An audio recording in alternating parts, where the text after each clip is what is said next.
Are we all ready? And we'd like to start, please.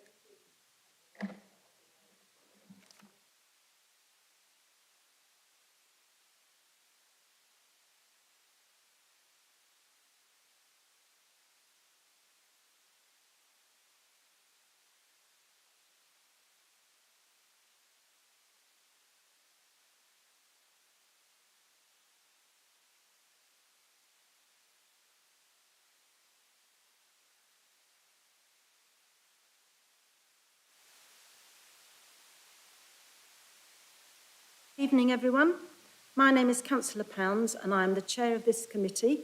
I'd like to welcome you all to Cambridge City Council's Environment and Community Scrutiny Committee meeting, taking place at 5:30 on 23rd of March 2023. The other members of this committee are Councillors Carling, who's Vice Chair, Divkovic, Houck, Holloway, Payne, Sweeney and Swift. I've received apologies from Councillor Sweeney. We're also joined by the Executive Councillor for Environment, Climate Change and Biodiversity, Councillor Moore, Executive Councillor for Equalities, Anti-Poverty and Wellbeing, Councillor Healy, Executive Councillor for Open Spaces, Food Justice and Community Development, Councillor Collis, and Executive Councillor for Recovery, Employment and Community Safety, Councillor Gilderdale. We'll just have some housekeeping. On each agenda item, and after hearing the deliberation of the Scrutiny Committee, it's the responsibility of the Executive Councillor to make the formal decision. Now, this evening we have the officers permanently at the table, who are Director of Neighbourhoods and Communities, Jane Wilson, Committee Manager, James Goddard, and Producer, Boris Herzog. Other officers and public speakers will join us throughout the course of the meeting, and I will introduce them at the start of the relevant agenda items.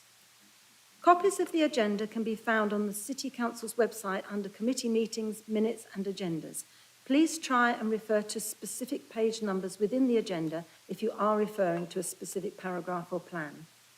Can I remind everybody present of the importance of using microphones at all times when speaking? Please speak close to and clearly into the microphone. Ensure you have switched off or silenced any other devices so they don't interrupt the proceedings. When you are invited to address the meeting, please make sure your microphone is switched on. When you finish addressing, please turn your microphone off immediately. Speak slowly and clearly, and please do not talk over or interrupt anyone. If anyone has any problems hearing me throughout the meeting, please alert me by waving your hand or advising a council officer. Could present in the council chamber, please note that everything on your desk, including your laptop screen, is likely to be broadcast at some point. The camera follows the microphone being switched on, so councillors and officers are requested to wait a couple of seconds before speaking to allow the camera to catch up. Please raise your hand if you wish to speak. Could those participating in the meeting via the live stream please indicate you wish to speak via the chat column or raised hand option. Please do not use the chat column for any other purpose. The meeting chat is neither confidential nor private and can be subject to an FOI or DPA request. Please make sure your device is fully charged and that you switch your microphone off unless you are invited to speak. Please use a headset if available when speaking and hold the microphone close to your mouth. Could public speakers turn their cameras off until we come to their item? And if a report officer drops out from the committee due to poor broadband signal, the senior officer present will take over their presentation report and respond to questions. So the process for each agenda item will be that the relevant officer will give a brief introduction to his or her report. The Scrutiny Committee will then discuss the item and may ask questions of the officer or the Executive Councillor for clarification. At the end of the deliberation, I will ask the committee to vote by a show of hands on the officer's recommendation. In the event of a tied vote, I will have casting vote as chair. At this stage, the Executive Councillor will be asked to make her decision. If the view of the Executive Councillor differs from the view of the Scrutiny Committee, the decision will be deferred to the leader of the council. Only those present in the chamber can vote or propose or second recommendations. For the comfort of councillors, officers and public, I may choose to call short breaks during the proceedings. If councillors or officers require a break at any point, please indicate to me and I will halt proceedings at the next convenient opportunity. Right. Moving on to agenda item 2. I just confirm that you recorded an apology from Councillor Copley and that I'll be attending in her place. Thank you, Councillor Howard. So apologies from Councillor Copley, and Councillor Howard is taking her place. Would any councillors please declare if they have any declarations of interest and also identify the application their declaration relates to? Councillor Carling. Thank you, Chair. Just to point out that Councillor Swift and I are ward councillors for West Cheston, which might be relevant for item 5, but it shouldn't fetch our discretion about anything. Thank you. Any other declarations of interest? Councillor Hawke? In that case, I would also like to declare that I'm councillor for Trumpington, which may relate to the same item. Thank you. So moving on to agenda item 3, the minutes of the 19th of January 2022 meeting have been submitted. I think that should be 2023. Have been submitted to this meeting for approval. Are there any concerns, please? Could you raise them now? Otherwise, they will be approved as a correct record. Silence. Everybody's happy with the minutes. Thank you. So, moving on to agenda item 4, which is public questions. The public questions relate specifically to items on the agenda. Public speakers have 3 minutes to speak with additional 2 minutes for follow-up questions. The bell will ring at 30 seconds before the end of when your 3 minutes are up, or your 2 minutes. So just to give you a warning, and please try not to exceed the length that's allotted to you. Can I ask, please, would you prefer your questions to be asked to at the relevant item or at the beginning of the proceedings, which is now? And both of you. That's fine. Thank you very much. So we'll move on to the public questions then. So the first question is Jean Glasberg, who's asking a question on behalf of Newnham Croft Residents Association. Yeah, so I'm speaking on behalf of Newnham Croft Residents Association. We had been asking for an end to herbicide use in our area for some time, so we're very pleased that the council agreed to run one of the trials in Newnham. We welcome the very comprehensive report which shows what has been achieved, and we'd like to thank the officers for all the work they've put in to make this a success. We're glad that the recommendation is that Newnham and Arbury should continue to be herbicide-free and that the trials should be extended to other wards, and we hope that that will be supported by this committee. The need for the city to work more closely with the county highways team has become clear, and it's good that the report has specific proposals on ways that this joint working can be made more effective. One of the issues we have raised in Newnham that will benefit from this is in the maintenance of solar lighting on the footpaths and cycleways.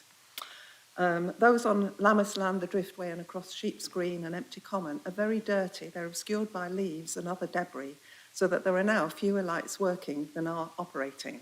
This is unsafe and it discourages active travel, and it has led to pressure for additional lighting, which would be expensive, environmentally harmful and unnecessary if the existing solar lights were kept clean and well maintained so they're functioning. It seems from the report that manual removal is an effective alternative way of dealing with clearing weeds and debris, but it is more expensive. This may be compensated by the reduced cutting and mowing schedule that's now been agreed with the county highways. But will the council commit to making sure that there is sufficient funding for alternative methods to ensure that the solar lights in our parks and open spaces can be properly maintained and remain clean and functional? That's my first question. Thank you very much. Who will be responding? I'll respond. Alistair may want to come in specifically on the solar lighting. He may have some additional information. Thanks for the question, Jean. I'm glad you're pleased that Newnham was chosen. I think it's broadly been successful in the area. I know I've heard that from Councillor Holloway as well.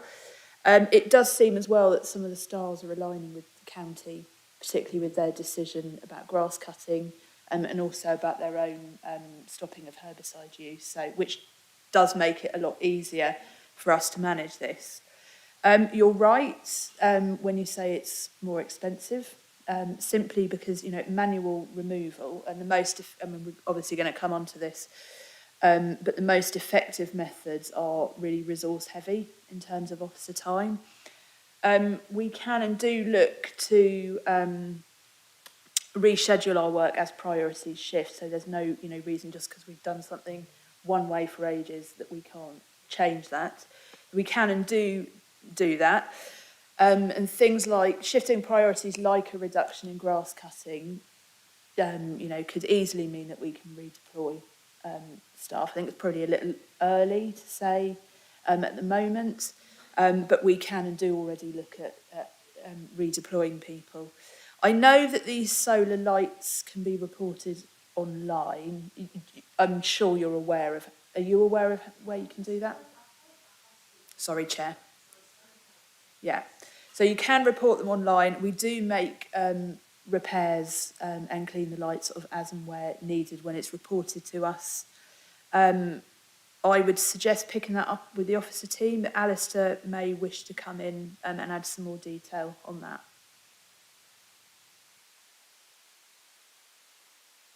Thank you, Councillor Collis. Alistair, did you want to add something? Thank you. Just to reiterate, we have got the scope to redeploy staff resources where we have service pressures. The solar lights are a relatively new concept. At the time they were quite innovative in terms of they're getting very aged on Lammas Land and Cofen. So I've asked the team to go and check those and also replace and repair. But just to the online reporting tool, if it's used, once we're alerted to those need for repair, and equally whoever's reporting it will also get an update in terms of when we've completed the work. So it's an end-to-end process in respect of that reporting tool. Thank you. Thank you very much, Alistair. Jean, you have a couple of minutes for a supplementary question. Yeah, I just want to say thank you very much to Councillor Collis and to Mr Wilson for that. That's really helpful. And yes, I will tell the Residents' Association now about that reporting tool, and I'm sure you'll be hearing plenty from them.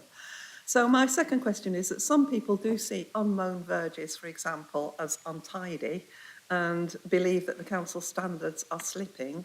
So I think it's very important that people do understand the rationale for these changes and that there is very good communication about them. The report does recognise this, and you've proposed ways to address concerns. For example, I said that you noted that ward walkabouts were conducted in the Arborate and Newnham wards, where a range of items, concerns and improvements were identified. I'd just like to point out that we do have a very good network here through all our residents' associations, and we've got friends groups, for example, for Lammas Land and Sheep's Green. So my question really is, can our representatives take part in these, and can we work with the council and with On the Verge so that we can involve more local people in this? As I say, we get a lot of information from people that we hope would be helpful to the council. Thank you. Thank you. Thanks very much, Jean. Yes.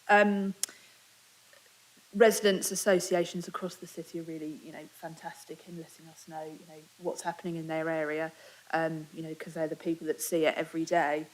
In terms of the sort of broader comms about the herbicide-free trial and the sort of extension of that and the direction of travel in which the city's going, with one of my other hats on, my deputy leader hat on, I work with the council's comms team, so I have regular discussions with them, and we talk about what it's important to let residents know about and different methods of communication. And the herbicide-free trial is one of the things we talk about quite a lot and talked about very recently, in fact. So we will continue to think about how we let people know about what's happening. I think you're quite right. When people see a visible difference in their local area, they don't necessarily always understand where it's coming from, and I think it's important to have those conversations and let people know why there is a change in the area. When we were originally talking about the trial, one of the things we discussed, myself with the officer team, was how we let people know, because they were going to see a visible difference in their area. The ward walkabouts, we've done 2 so far. So we did one in Newnham and one in Arbury. They were limited to ward councillors. All ward councillors were invited. I also went along as the exec. I wasn't able to make the one in Newnham, unfortunately, but the one in Arbury was really useful. At that stage, really, it was a question of residents, whether in an association or not, speaking to their ward councillors. And, that is what your ward councillors are there for, is to feed back for you. I'm not sure if you were in touch with Councillor Holloway or not. I know you speak quite regularly, but I'm sure he would be always delighted to feed back on behalf of the Residents Association. Thank you. Thank you very much, Jean. Our second question comes from Pesticide Free Cambridge, and James is going to read their question for us.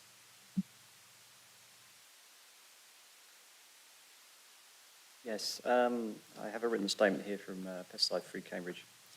In relation to the update on the herbicide reduction plan report, hyperlink summarised, why is there a need for 2 more trial wards instead of an immediate hard stop of herbicide use across the city, when we have learnt all we need to from last year's 2 ward trials in Newnham and Arbury? Point 2, it would seem that moving from 16 to 6 cuts a year in the mowing regime would free up manpower that can be redirected to manual treatment of pavement plants. As Cambridgeshire County Council are moving to 3 cuts a year, and moreover have decided on a hard stop of herbicide use on land that it manages itself, why does the city not do likewise now to save resources that could be redirected to mechanical weeding rather than waiting for a directive from the county to stop using herbicides on its land? End of statement. Thank you. Councillor Collis, would you Thanks like to very respond? much. Yeah, I'll answer most of this. I think Alistair Wilson has some additional information about the cutting specifically, some technical details on that. There are a couple of things to point out with this question. Firstly, the sort of statement that we've learnt all we need to from Newnham and Arbury from that trial. I don't think we have, which is why we are proposing to extend the trial to an additional 2 wards. We have spoken about this in the working group meeting, so we have had that conversation with Pesticide Free Cambridge, but I think it's worth repeating here so that councillors are clear. Last year, speaking to we could see it for ourselves, but speaking to the operations team, it was not a normal year, if we have such a thing anymore, in terms of weed growth. There was actually very little weed growth. It was a very arid summer. So I don't believe that we do have all the evidence we need. I've said this several times before, we are very committed as a council to stopping herbicide use, but we need to do it we need to take a pragmatic approach to it, and we need to do it in a way that is sustainable and will work long term. There's lots of valuable research from elsewhere which has been particularly useful to us in terms of the alternatives. There's one area that particularly concerns me that we definitely need to know more about. I've spoken to Councillor Bird about this. She's raised this several times, which is the issues around trips, slips and falls, and particularly accessibility issues. We need to make sure that we get that absolutely right. And probably, not probably, actually, definitely most importantly, we need to speak to residents about this, because this is about changing how we manage the land around their homes. I would expect, I might be wrong, but I would expect that a significant proportion of people in the city support this and support the principle behind it. And as I've said, it is definitely the direction of travel we're going in as a council. I would like to reiterate my personal commitment to it, and I know lots of us in the chamber here today agree with that, as well as colleagues that aren't involved in the committee anymore, like Councillor Porrer. But like I said, we need to look at this pragmatically and we need to make it work. We are not going to be don't want to be having the experience that Brighton Council have had, where they've had to significantly retract because they did have a fairly hard stop on herbicide use and it has caused them problems. And I don't want to see us having to go back on our commitments. I'd rather we did this in a way that is going to work for everyone in the city and that is going to work long term. Thank you. Thank you, Councillor Collis. That was a really clear explanation. Thank you. And Alistair, would you like to add anything to that? Yes, I think I would probably summarise the report as there's still quite a range of unknowns and unqualified items. So that's why we're suggesting another 2 trial wards, just that we get enough evidence or sufficient evidence, and then the confidence in the decision we're going to take regarding stopping using herbicides. On the issue around the reduction in the cutting of grass, the suggested change is to 3 cuts a year, which is a fairly rural specification, and I'm very mindful that may not be suitable for an urban setting. Yes, it may reduce, allow us to redeploy some staff, but there's also some questions as to whether or not that reduction does make things more complicated for us in respect of having to clear arisings. It could potentially quite expensive item for us, very resource hungry, and also in terms of just the removal of the arisings and the disposal of those arisings will be a costly item too. That said, we've made significant progress in respect to the herbicide free trial, and I reiterate what Councillor Collis said around very, very mindful that we haven't had residents' input or a voice, or haven't heard the messages in respect of that change. Thank you. Thank you very much. Now we move on to the third question, which is from Anthony Carpen. Welcome, Anthony.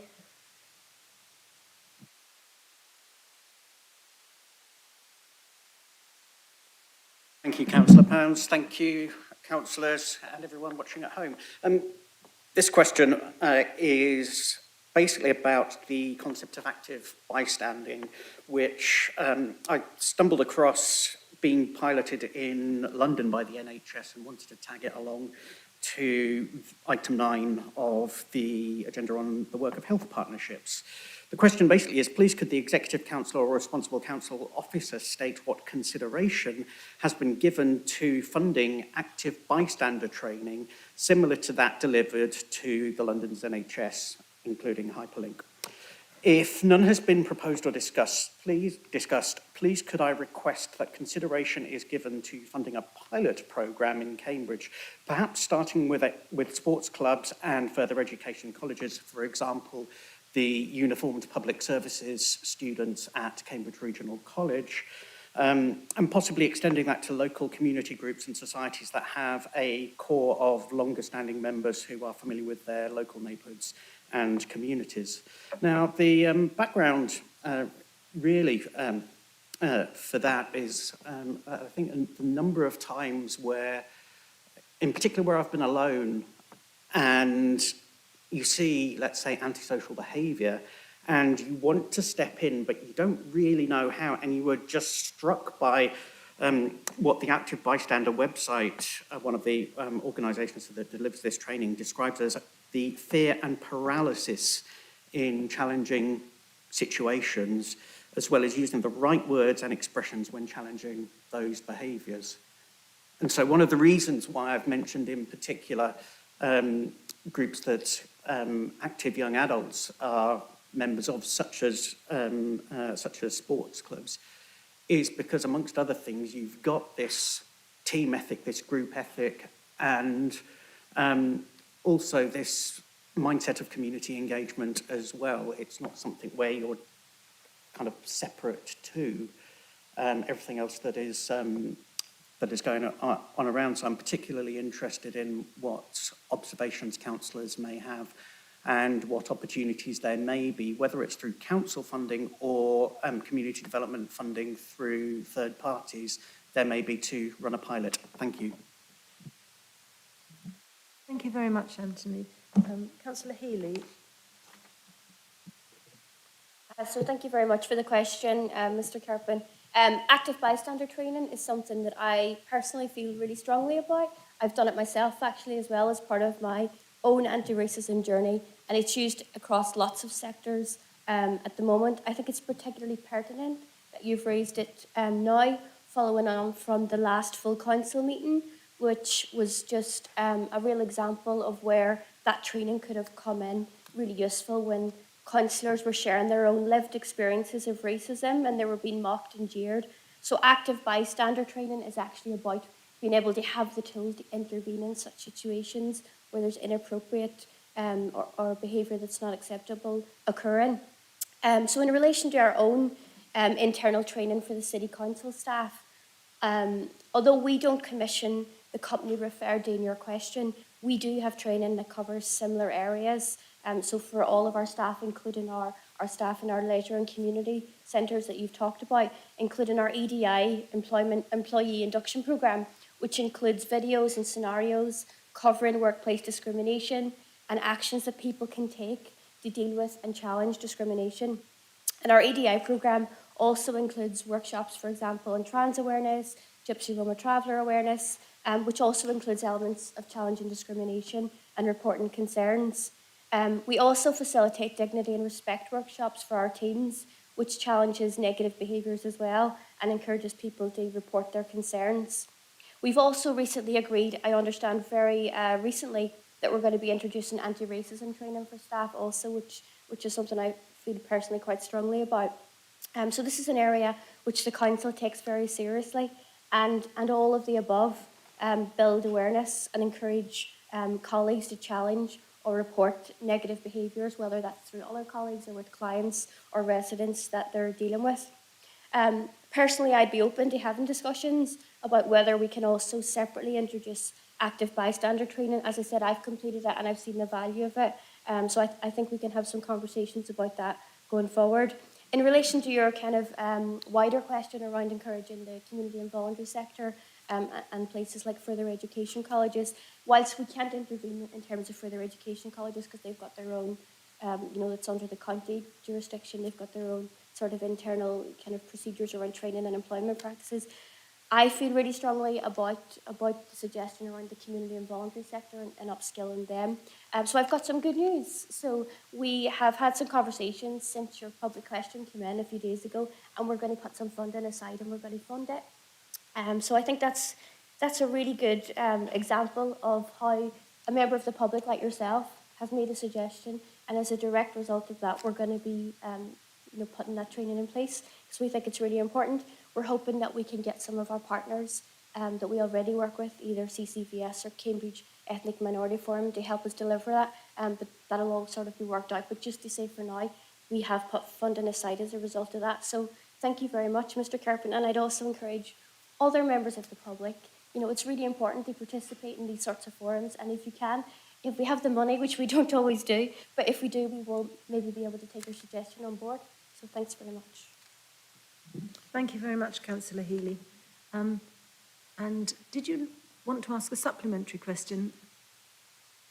Yes, thank you, Chair, and thank you, Councillor Healy, for the commitment and the confirmation of the funding. Ladies and gentlemen watching at home, there's a case study for you on how asking a PQ can deliver results. Now, a couple of days ago, I was at the C3 Church in your ward, Councillor Healy, for the launch of a report by the Under 35s Young Advisory Committee of Cambridge Ahead, and their report called Cambridge, a City of Quarters. It's very much well worth reading because it really talks about the vision that younger adults have about the future of our city and in particular some of the problems that we have. And this is where, in terms of active bystander training in the community, and to be honest, I'm not too worried about who delivers it so long as they're competent and qualified to do so, is that how that can be incorporated into a wider promotion of better civic culture and really, I think, more of us taking ownership and responsibility for the future of our city rather than perhaps relying on other people to do it for us, because the direction of travel in the policy area, and I kind of declare my background interest in being a former civil servant in community development, is that we're moving much more towards participation in what happens in our communities rather than just relying on elected councillors to do so. So I guess, please continue in terms of looking out for how to make those links within our communities. Thank you. Thank you very much. Did you want to respond at all? Yes. Just wanted to totally wholeheartedly agree with what you said, and that's something that myself and other councillors, including Councillor Gilderale, are really trying to push forward around having a dedicated youth strategy for the city where young people can participate, whether that's through commissioning of our services or other things. It's something that there's a number of younger councillors now that we have on board that are under 30. I don't want to pick anyone out, but we have a number of younger councillors that feel really strongly about more active participation, particularly of our younger communities. And it's something, as you'll see, speaking politically in terms of our own Labour manifesto that we're going to be launching on the 1st of April, we are going to be committing to developing a dedicated youth strategy for the city. So, it's something that's really high on our radar. Thanks.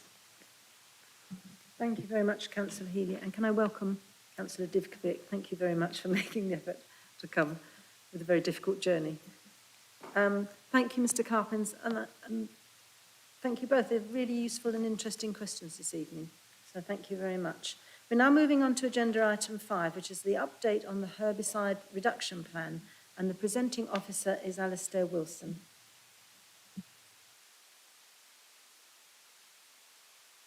Thank you, Chair. Thank you for the opportunity to introduce the report. I'd like to start by thanking those that have been involved with the working group and for their contributions and support during the trial, and again for their ongoing contributions as we develop the herbicide-free commitment. The report is an update on the work completed since January 2022, where Scrutiny Committee considered the herbicide-free plan. The report includes an evaluation of the 2 trial wards, an appraisal of the Happy Bee Street scheme, and makes recommendations on herbicides used in the city. Our working group partner, the County Council, has made a decision on the 7th of March to stop the use of herbicides, and this report reflects on that and considers this position. The section 2.1 of the report sets out the current direction of travel and the recommendations, and I'll be happy to take any questions on the report in respect of herbicides. Thank you. Thank you very much, Alistair. Do we have any discussion? Councillor Houck, Councillor Holloway, Councillor Carling, and then Councillor Howard. Thank you, Councillor. Thank you, Chair. Of course, I'm happy that my own ward, Trumpington, has been selected to become herbicide-free next year, or even this year, but it's still impossible for me, based on this report, to understand why another trial is necessary and how the 2 additional wards have been chosen. The recommendations may or may not be justified, but there is very little evidence from last year's trial, and when the trial, there's very little evidence described in the report, and when the trial is actually mentioned, it is just claims without evidence. I cannot do my job in this committee if there is no evidence to scrutinize. So the main message seems to be last summer was too hot and arid, and we have to start again. But this year's summer is supposed to be even hotter. So what is a representative summer, and how many summers do we need to have a useful result? It's also disappointing that the possible risks of herbicide reduction are not weighed against the benefits of the health, on the health of vulnerable people, for example, those with breathing problems, the elderly and children. So this is not even mentioned in the equality and poverty implications or the equality impact assessment. And I have a few more specific questions about the evidence that at least is alluded to in the report. First point is, so how do the 10 complaints that were recorded compare to the usual number of complaints? So what is the baseline there? And what was the severity of complaints? So, and I think a simple list of bullet points, should have been possible for this report. Thank you, Councillor. Should we take those points first of all, one question at a time? More. Thank you.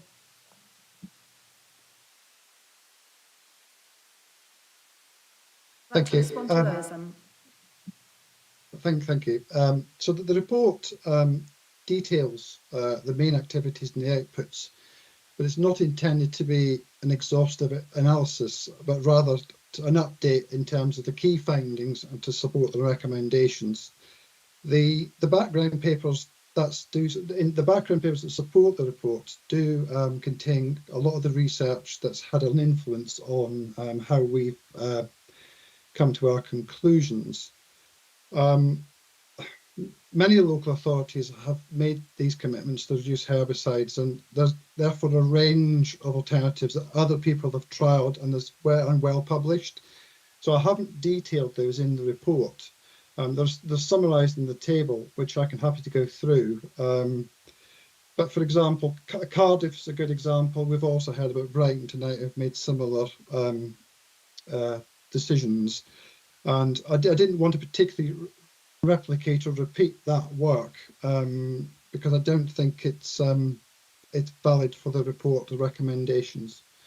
In terms of the complaints, we had 10. Those tend to be were around very early days, if I recall. There was certainly two around the slurry treatment work that the county council had done. So there's all the complaints were referred to ourselves. They were actually work done by third parties.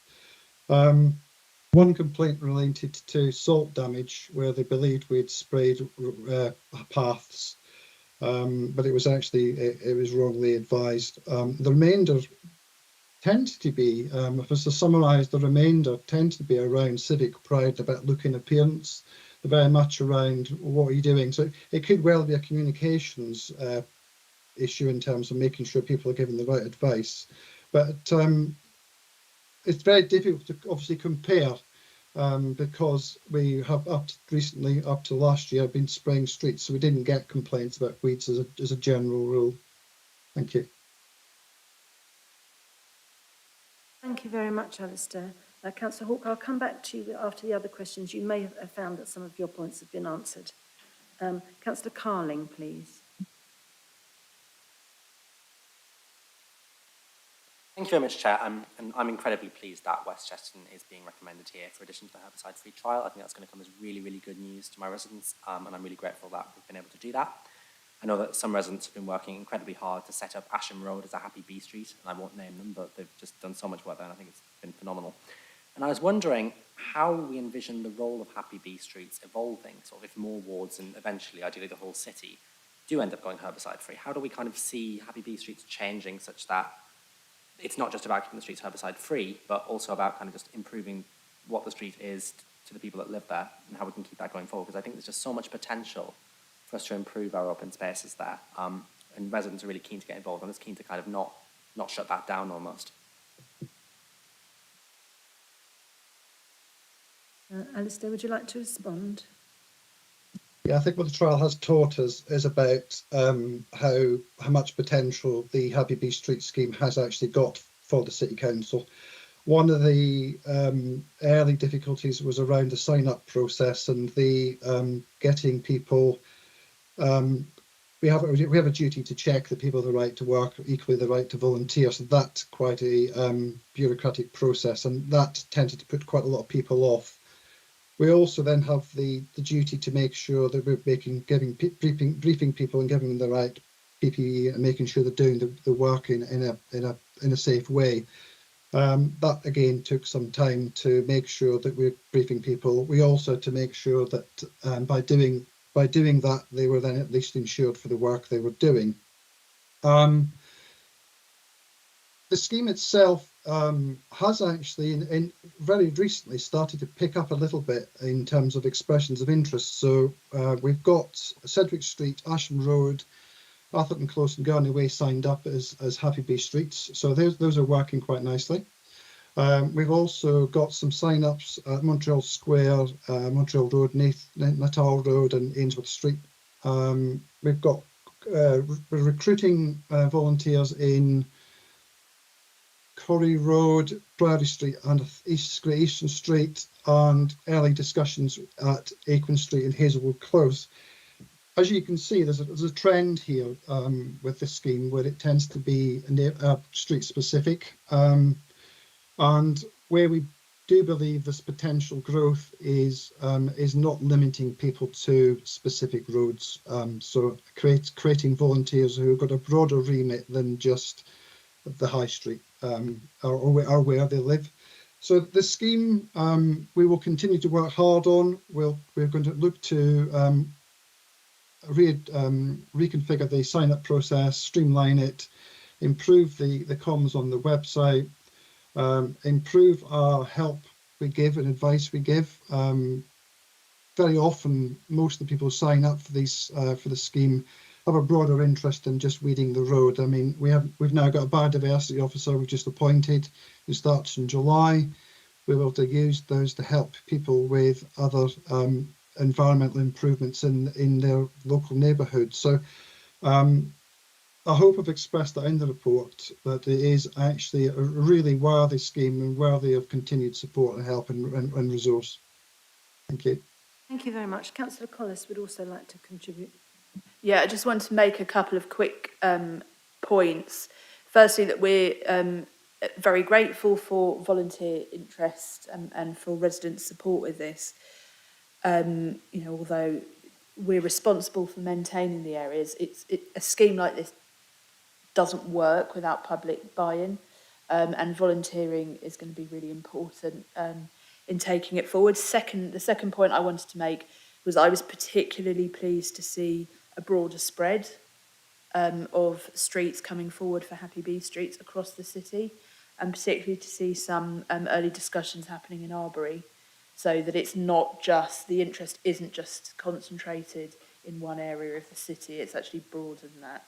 And I think for it to be sustainable and to work long term, and for us to, you know, once the city council is herbicide free, to take forward the good things that we've learned from these trials and from Happy Bee Streets, it needs to work for the whole of the city. Thanks. Thanks, Chair. Thank you very much, Councillor Collis. Next question is from Councillor Holloway. Yeah, thank you very much, Alistair, for the work you and your team have done on this. And in general, from residents in Newnham, I've had a lot of good feedback on this. A couple of things that have come up sometimes that people have concerns about, so I just wanted to get your thoughts on those. So one of them is, as Councillor Collis mentioned earlier, about the trip hazards. So a few people have mentioned that, particularly a few people with limited mobility. So I know you've mentioned it before, but if you could just say a little bit more about how you plan to deal with that going forwards. And then secondly, a few people have mentioned, and I think it also came up on our ward walkabout, the gutters, the space sort of at the edge of the road where sometimes cars that are parked are blocking the opportunity to actually clear that space. Is there a way that you can, just for a day, say, okay, can we get all these cars off the road or park somewhere else for a day? If we give people advance warning, then go in and clear it. Thanks. Yes, so just in terms of picking up the first point, in terms of the risks regards to slips, trips and falls, and just general accessibility and to be able to navigate around the city, particularly with Newnham, fairly narrow streets and narrow pavement, restricted pavements, and where you've got weed growth at the back of curb and edge of curb, which gets particularly quite tall. When it's weighted, if it's got moisture on it, it tends to bend or fall over, which is just at the right height for pushchairs, the right height for people that have got disabilities with a wheelchair. It also narrows the pavement down and potentially puts people into a carriageway. So trip slips and falls are a big item for us, particularly the woody species. We saw that in Arbury, where there's quite a lot of buddleia growth and sycamore growth in the back of curb and edges. Those themselves as well, if sharp edges, thorns, all those types of things that are going to affect people with limited mobility. In respect of weeds in gutters, that is does present a potential problem where you get they tend to build up detritus behind them, and then you potentially get localized flooding. So that's obviously not in the EQIA because it's not having an impact on protected characteristics, but it is an important point in terms of local neighbourhoods and making sure that we keep those channels clear and also make sure that the gutters and the outfalls, the drain outfalls, are kept clear as well. So there's a bit of collaborative work with the county council there to make sure that they're maintaining their the flow by making sure the gutters and the drains are kept clear, but equally for ourselves in making sure we keep the weed growth down. Now we can do that with what we call a deep clean, where we predetermine at a point in time. We'll have to drop. We ask people to move, and we can do a fairly quick. It's very quick actually. It doesn't take long with the right equipment. Clear a lot of that weed out using brushes and mechanical sweepers. Thank you. Thank you very much. Councillor Holloway, did you want to follow up?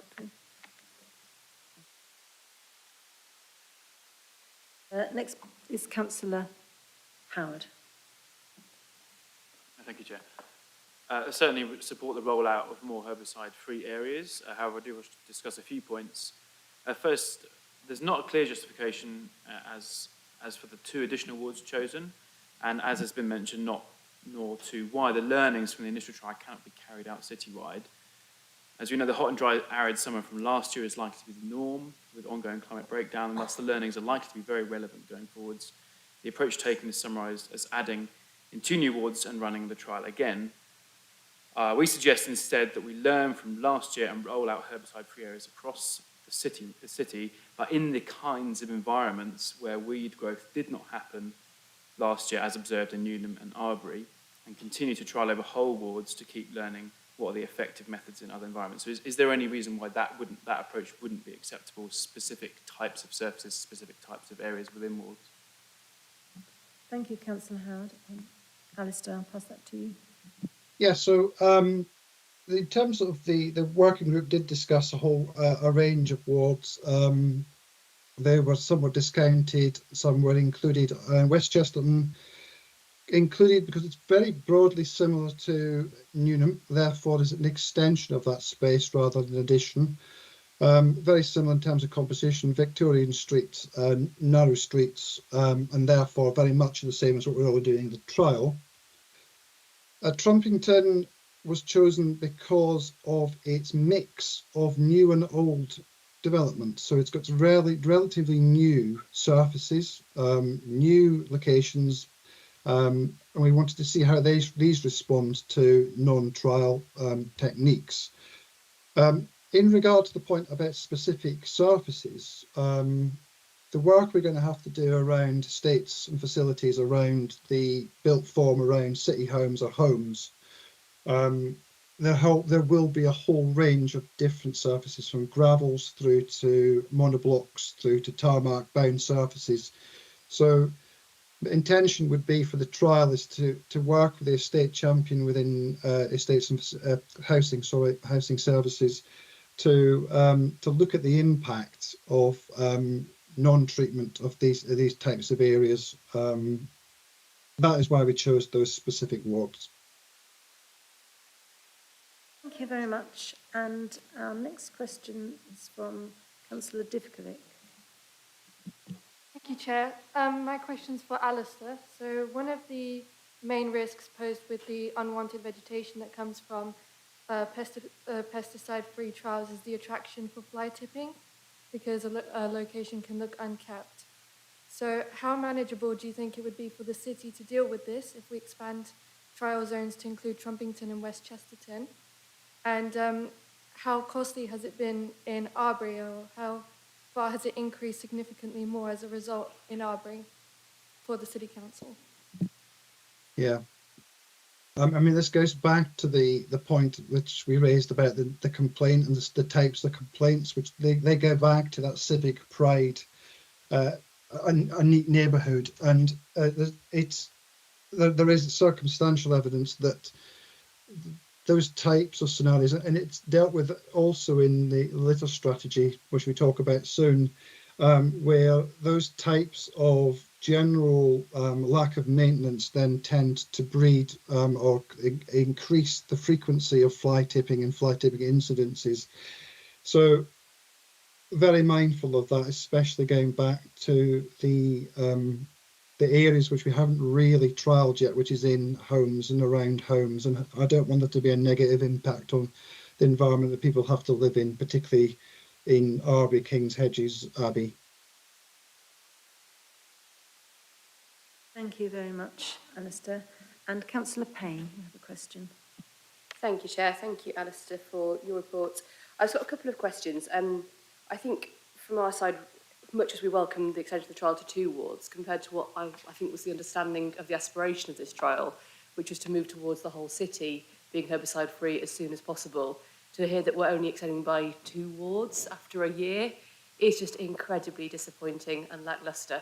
And I'd just like to ask the question, really, given this council declared climate emergency in 2019, 4 years later, we'll have 4 wards without herbicides. It's hardly rapid progress. And so I just wanted to ask the Executive Council whether she could clarify by what point she expects the city to be fully herbicide-free, as this feels quite a contrast to the motion which we all agreed to, which was first of all a trial, but with a view to extending it as soon as possible. To simply add 2 more wards, this will take us until nearly 2030, if we go at this rate, to make the whole city herbicide-free. That doesn't feel like an emergency, and it doesn't seem proportionate to what we know about the damage to biodiversity and the damage and risks to health that using herbicides cause.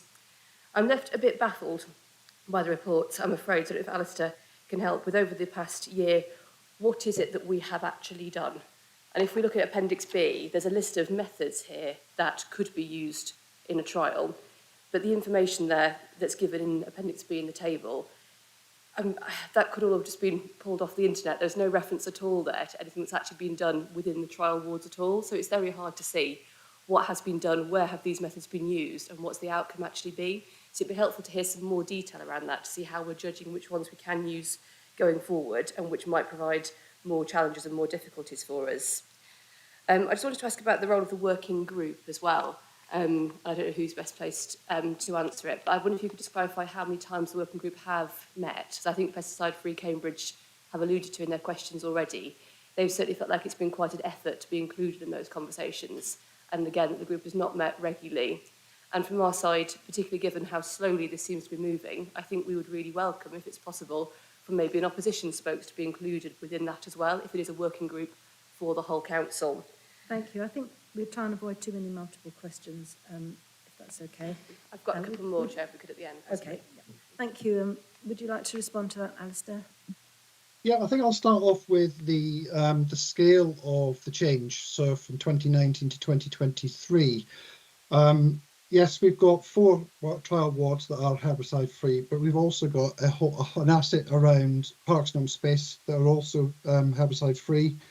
We've also got a whole city highway infrastructure that will be treated with herbicide this year. So we've made a significant shift here in respect of the use of herbicides and a significant reduction in the use and volumes of it. We've also last year reduced the frequency down from 3 to 2, which is a huge impact in terms of the amount we use. So we are broadly in the right way, the right directions, but going back to the point around, we just haven't got the evidence base to support stopping it in local communities, local neighbourhoods, local homes, local spaces, where we just don't know what it's likely, what we're likely to turn those spaces into, what they're going to look like. In respect of probably do the working group next. I mean that started off fairly frequent when we scoped out the work. We did the 2 applications in this early summer. We updated the working group at the time. We discussed with them about the methods for the reporting, the online reporting, the tools. And after that, we didn't really apply any more herbicide in from July. So the frequency of the meetings reduced because the agenda items dried up. Very recently, we're almost at probably a fortnightly or a 3-week meeting where we've got quite a lot to talk about for the next phase, particularly a comms plan. The working group's got some activities around, some messages around private use, people using it in their private gardens, and also some work to do around schools. So the working group, when it's got agenda items, does frequently meet and is really very productive and a very good resource and very helpful resource for myself. In terms of what we've used and what we've trialled, there's a table, there's appendix, there's a BLB in the report. Let me talk through some of those. So we've used heat guns where there's a naked flame. Those are quite heavy. They're very difficult to manoeuvre, very difficult to transport, but very dangerous, particularly around on a street environment where you've got spillage or fuel spillage, where you're likely to ignite it. So it's not particularly an effective method. Could potentially be effective though in smaller areas. And I know the university have got some wheeled heat guns that they use to help with their weed control. But again, trolleyed, relatively small area, fairly secure area, and we know that they've probably got a high confidence level. There's no diesel or petrol spills in the street. Brushes, stiff brushes, those are giving us real results. They are really effective at ripping out weed. Very simple, very effective, easy to use, and we will continue to use those products. Hot water treatments, we did hire some machinery. It's expensive, but and not that effective as I'd summarize it. You are effectively heating up potable water using a diesel generator. For instance, an example, a cost example would be Barton Road. You could probably do Barton Road in about an hour with a glyphosate treatment. With a hot water treatment, you're probably looking at 2 to 3 days with a half a carriageway closure while you did it. So it's just not business efficient for us, very expensive, and environmentally just not justifiable. Might be a good point just to draw people's attention to the table that's in the report as well, which is about an IPM, integrated pest management, which talks about the different layers, and these types of interventions are latter in that table, where we haven't dealt with the things like culture or basic husbandry, and so these things do cost money. Foam, that we did trial foam, potentially has got benefit, but again, it's you are basically going back very frequently to retreat. And ultimately, those deep-rooted weeds have to be removed by hand. So our preference would be to just use the brushes, to take a step out of the process, not to use those. Vinegars, we didn't trial vinegars because we didn't get particularly favourable feedback from other local councils about those, most notably about smells and how noxious they are, and the marking and they mark pavements and they mark clothes and cars. Very simple one for us, very effective, is mulching of shrub beds. Something we do more frequently now, where we use mulch to suppress weeds and stop them growing. Volunteering, as we've talked about, Happy Bee Streets, really good scheme, but equally we may take on businesses who might want to do away days, that type of activity. One that's not on the table, which is a relatively new approach. It's a company called Bayer Research, which is based on the Science Park. They've offered us to trial an electrocution machine. It is as sinister as it sounds, but you basically put an electrical charge through the weed to kill it. that unfortunately is very expensive. It's £500 a day, and it lends itself to more to the use of on Japanese knotweed. So it's a product that we could potentially be looking at if we're very fortunate in Cambridge not to have many outbreaks of Japanese knotweed, but it's but potentially an economic way of dealing with it without using herbicide. So I think that is a summary of what the types of things we've considered. I probably have missed something, but I think I've answered that question. Please come back if I haven't. Thank you very much, Alistair. That was very detailed. Thank you. Councillor Collis, did you want to respond as well? Thank you, yes, because Councillor Payne had specifically asked me a question as the exec councillor. I mean, Alistair has covered most stuff. I just wanted to respond to Councillor Payne's comments about the motion and the speed with which the city's working. So we agreed, as you know, in the motion to work towards a totally herbicide-free city, and that is what we're doing. Interested in whose idea this originally was, who is pushing for it politically. I'm looking at this pragmatically. I am only interested in making this work and making it work for everyone in the city and making it stick, basically. We do not want to be going backwards. We want to be going forwards with this. So in terms of timeline, I cannot put a date on it. I would say as soon as we possibly can, but it has to be done in a sustainable way. It has to be based on evidence, and we will review that evidence throughout the trial. I've made my commitment to this very, very clear on several occasions. I'm more than happy to say that again.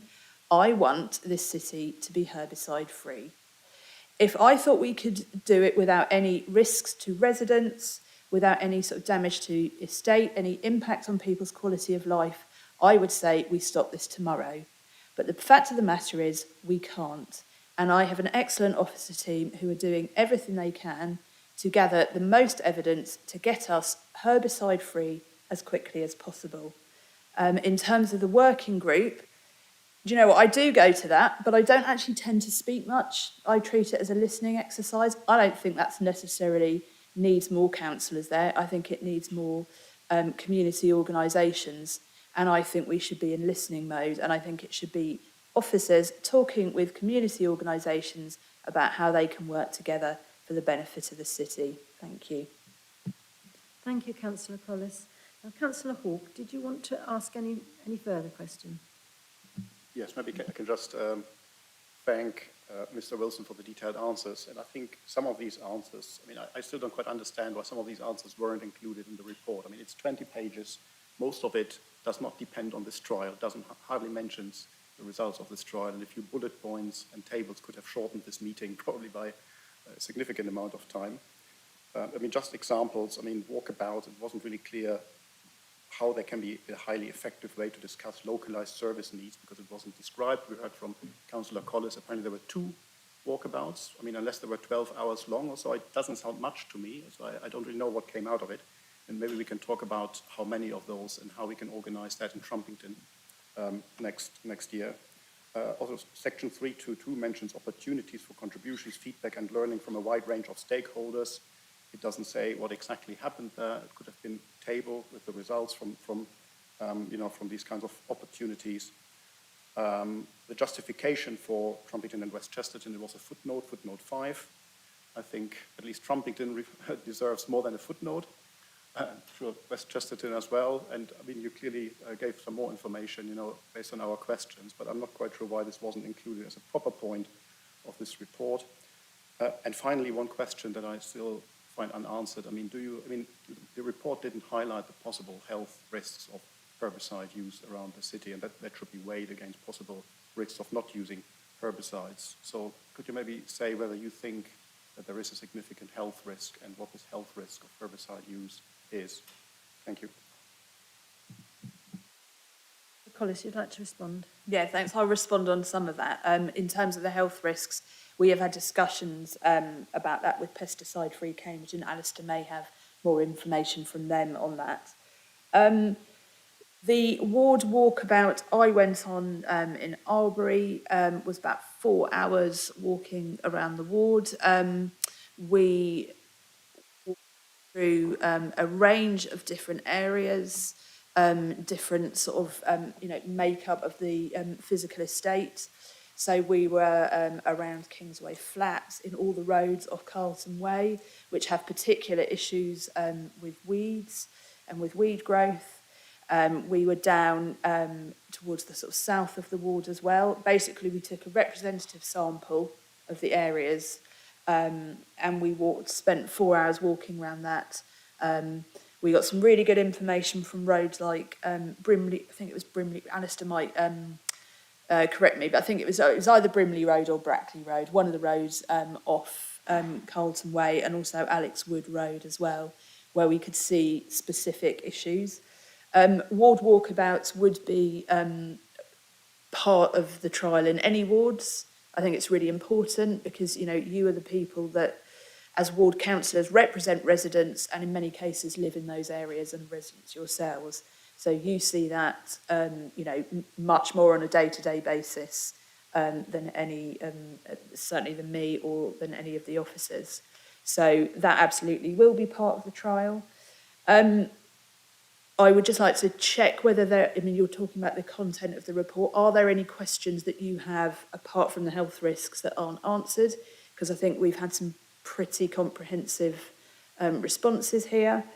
In terms of the health risks, yes, we have discussed that with Pesticide-Free Cambridge. We had our last meeting actually on the 16th of March, and I'm not sure whether we answered Councillor Payne's question actually about that, about the involvement of Pesticide-Free Cambridge. But like I say, the most recent meeting was on the 16th of March. That was a very detailed meeting in which we did discuss health risks. I think we're all agreed that is why we're doing this. So we have had particular discussions about stopping spraying in school pick-up and drop-off hours, for example, and they have been very keen for us to push forward with that. Alistair will be able to confirm where we are with that. Thank you. Thank you. And Alistair, would you kindly answer the last few points, please? Yes, I think that I would summarise the walkabouts, and obviously we will be doing those for Westchester and none for Trumpington, but they are really a great way to get a first-hand experience of the impact of decisions that's been taken. So as Councillor Corr set out, we use those to get the feedback from people in terms of from just walking around in terms of what how the estate is now looking as a consequence of the decision. In terms of the health risks, these are well recorded. They are understood, and again, as the point made, that is why we're trying to achieve what we're trying to achieve in terms of removing the need to use these products.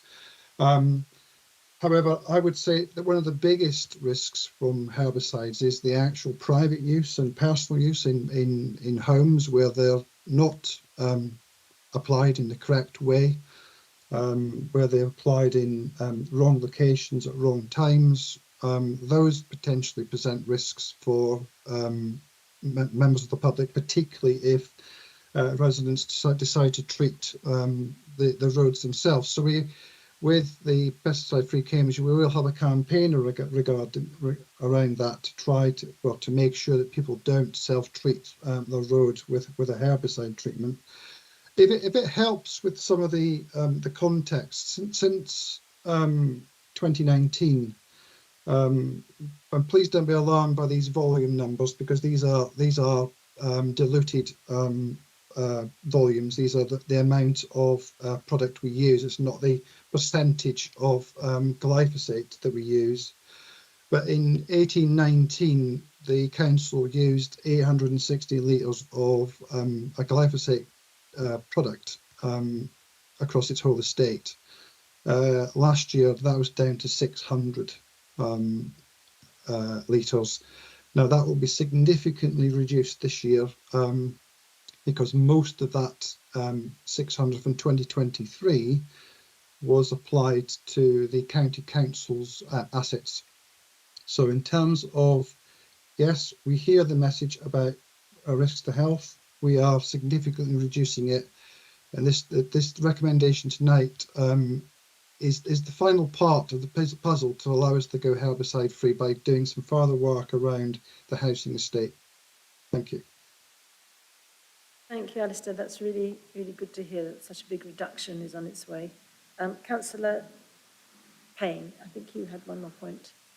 Thank you, Chair. Thank you, Alistair, for the really detailed overview of the different methods. So just to kind of pick up from there, it sounds from what you're saying, and check I'm right, that the brushes were the most effective, seem to be the most effective method.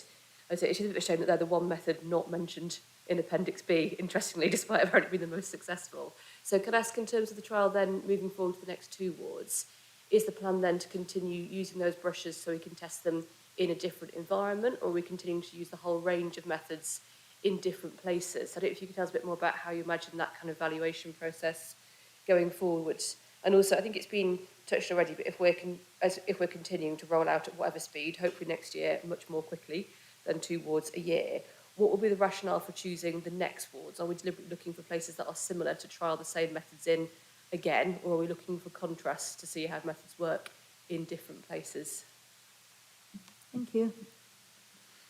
Okay. So I think I would start off by saying that the brushes and the use of the brushes won't be limited to the trial areas, because we'll need to support the county council in their decision in respect of where they may get those issues raised with them about slips, trips and falls, or where they've got a danger they need to sort. So those brushes will be probably our first go-to in respect of dealing with complaints that the county council refer to us for resolution. So we'll continue to support them. In terms of in the trial areas themselves, yes, we will continue to use those brushes. We'll need to find, it may be that there'll be a latter part of, particularly the West Chestnut and Trumpet, latter part of the summer where we've actually got a weed growth to actually use those on. So have I answered the question? I'm mindful I might not have there. Yes, I think we're happy on that one. Thank you very much, Alistair. Yeah. Final question, Councillor Howard. Yeah, I can just roll a few questions into one, save us coming back on the board, if I might. Just want to pick up that there seems to be a vital omission, and that was that the herbicide spraying did happen in at least some streets in the trial, which was a failure of the agreed protocol. Pesticide Free Cambridge summarised their explanation of the reason they received from the City Council as follows, quote, spraying in Newnham and other locations across the city was carried out by a contractor for Cambridge's County Council, which sprayed around 38 streets. So if we could get some clarification on that. Secondly, you mentioned the Happy Bee Street scheme clearly. I know there are only 14 residents over 2 streets taking part, which it shows that scheme on this occasion has not succeeded. We agree in principle that the scheme is good and the purpose, we really want to see it succeed, but the initial setup was clearly not appropriate to the volunteer group. I'm pleased changes have been made, but ask, when will this scrutiny committee receive an update as to whether they have been sufficient to stop scheme failing in the future? And my last point, just to say the report states there are 10 complaints in the herbicide reduction trial area. I think on its own it's a little bit meaningless, so could you provide an average of what that would look normally without the trial? Thank you. Thank you.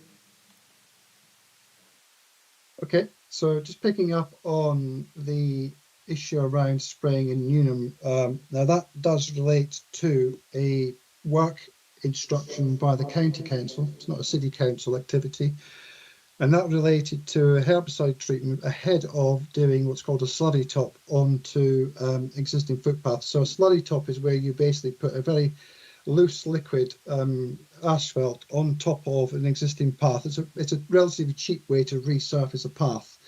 And the contractor that had been given that work wasn't notified that they weren't allowed to use herbicides. So ahead of that treatment, they applied the glyphosate product. In respect to the herbicide plan, I would expect to be reporting back at some point in early 2024 in terms of where we're at and making a recommendation as to whether or not we continue or we stop the use of herbicides. I'd also point out by latter 2024 we may have some central government advice or guidance from DEFRA in respect of an exit strategy for glyphosate.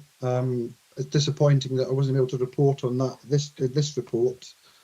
In regards to an average, it's almost impossible to give you any with any confidence levels of a typical year in terms of complaints for weeds, because we do treat them, and we have treated weeds and across the whole of the city for up till last year. Thank you. Thank you very much, Alistair. I think that's all the discussion and debate. Thank you for very comprehensive reporting there. Very helpful. I'd like to move now to the recommendations, which are on page 16 of your pack. We'll take all recommendations together. Could I have please a show of hands for all those in favour of the recommendations?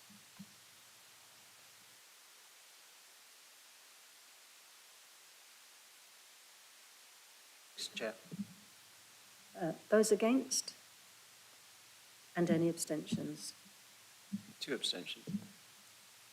Thank you. So that's carried. And can I ask the Executive Councillor to consider and endorse the recommendations, please? You can, yes, thank you very much. And thank you to the team in Streets and Open Spaces for progressing this. Thanks, Chair.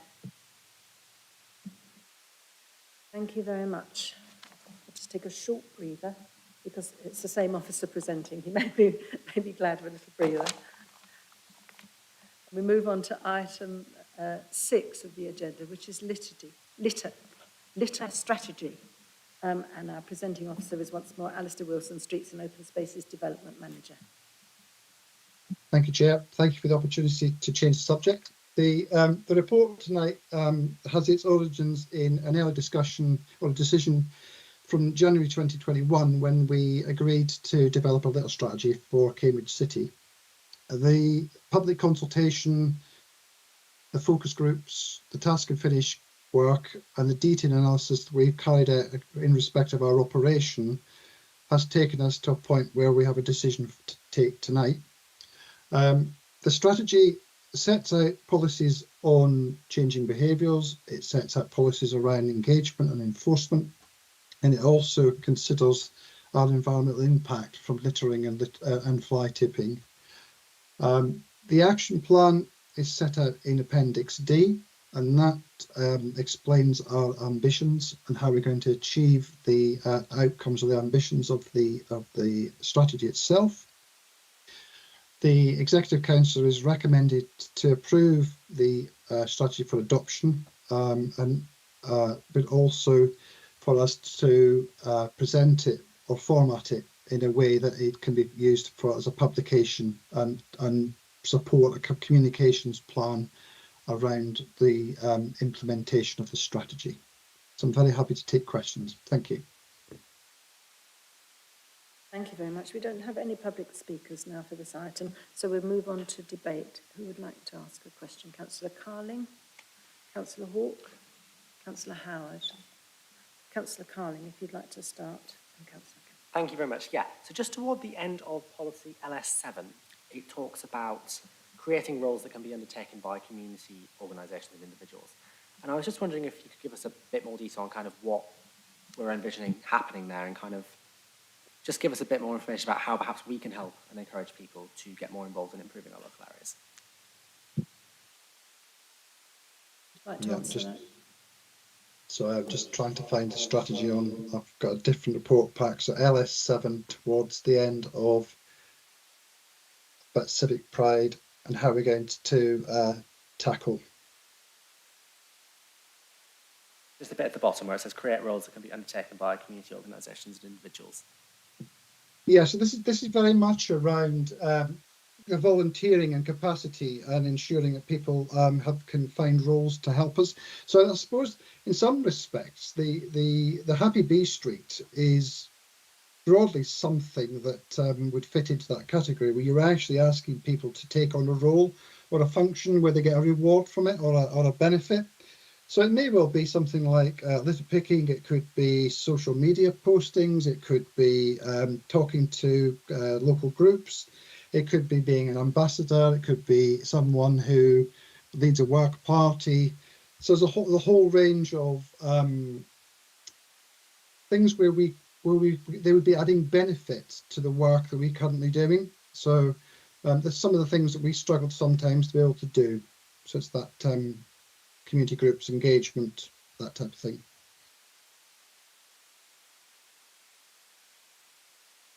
Thank you. And Councillor Hawke, would you like to ask your question? Thank you, Chair. I mean, I've got a few questions. I think I can do them in one go this time. I mean, one is specifically about particular types of rubbish in the city centre, like, I mean, disposable coffee cups and crisp packets. So, I mean, I'm just always surprised that there is no easy way to dispose of them in separate bins. I mean, I think it's more common in some public buildings, I mean, like hospitals or university campuses. But in the city centre, I think there's also the kind of litter you always see on the ground. So is that possible? And I don't want to sneak in any adverts, but I think Costa Coffee offer sort of to dispose any or to recycle any disposable coffee cups, and Tesco collect crisp packets. So why can't this be done maybe more centrally, you know, by the council? And another question is about the enforcement. So generally, so how does or can the enforcement team currently deal with the amount of tasks they have, especially with respect to removal of litter? And related to that, I mean, CCTV sounds like a good idea, for example, against fly tipping, but who monitors these and how likely is it actually to identify culprits from CCTV? And again, I mean, has the enforcement team currently the capacity to do this sufficiently? And finally, the role of voluntary litter pickers. I mean, I think we can always thank our litter pickers in our area. You mentioned that once part of the plan, I think on page 9, is to acknowledge, or item 9, how to acknowledge people who are doing the right thing. I just wonder what that means. So is it individuals, is it organizations, and could councillors play a role in that, you know, to highlight, you know, champions in the community, for example, who are doing the right thing for you? Thank you very much. Like to respond, Alistair? Yeah, thank you. So just on the point of, technically, I think it's recycling on the go, which is about the use of bins and for the right items. So our standard bins currently do provide the opportunity to separate different types of waste materials for recycling. It's relatively easy for us to do at the moment. That accepted, though, there's the potential to change our work, our litter streams with things like deposit return schemes. So I think the answer to that at this point is probably some form of promotional templates on bins, or to signpost to people how they can responsibly dispose of rubbish, and to which bins. Certainly it's in the strategy as a campaign. We've had early discussions with the Keep Britain Tidy group, who have a whole range of medias and supporting materials that we can access to help people direct them to the correct bins and use the correct bins. It will be one of the things we do consider as part of the action plan, which is around the right bin, right location for the right reasons. So that's a big part of year 1's work programme in the action plan, to make sure that we've got the bins in the right locations for the right purposes, and collecting the right things. And to respect the enforcement team, I mean, very committed team, very active in terms of their capabilities and capacity. In terms of capability, there's unquestionable. In terms of capacity, they are working very hard at the moment. Nothing to say that we need further enforcement officers, but we may want to refocus them in specific items in relation to the action plans. So we may give them campaigns to deal with, may give them specific topics to deal with, things like hotspots. With regards to CCTV, we do we can and we do use it. We deployed a camera this week to an unknown hotspot with the intention of trying to find the culprit and prosecute if we possibly can for fly tipping. So it is something we do use. It's in our arsenal. And on the point of rewarding people for doing the right things, there's very simple time credits that we do give people for volunteering. But very often, I think the point made about can councils be champions, the answer is definitely yes. And it's about probably being involved with a social media campaign around waste and waste recycling, waste reuse, about litter and fly tipping. So thank you. Thank you very much.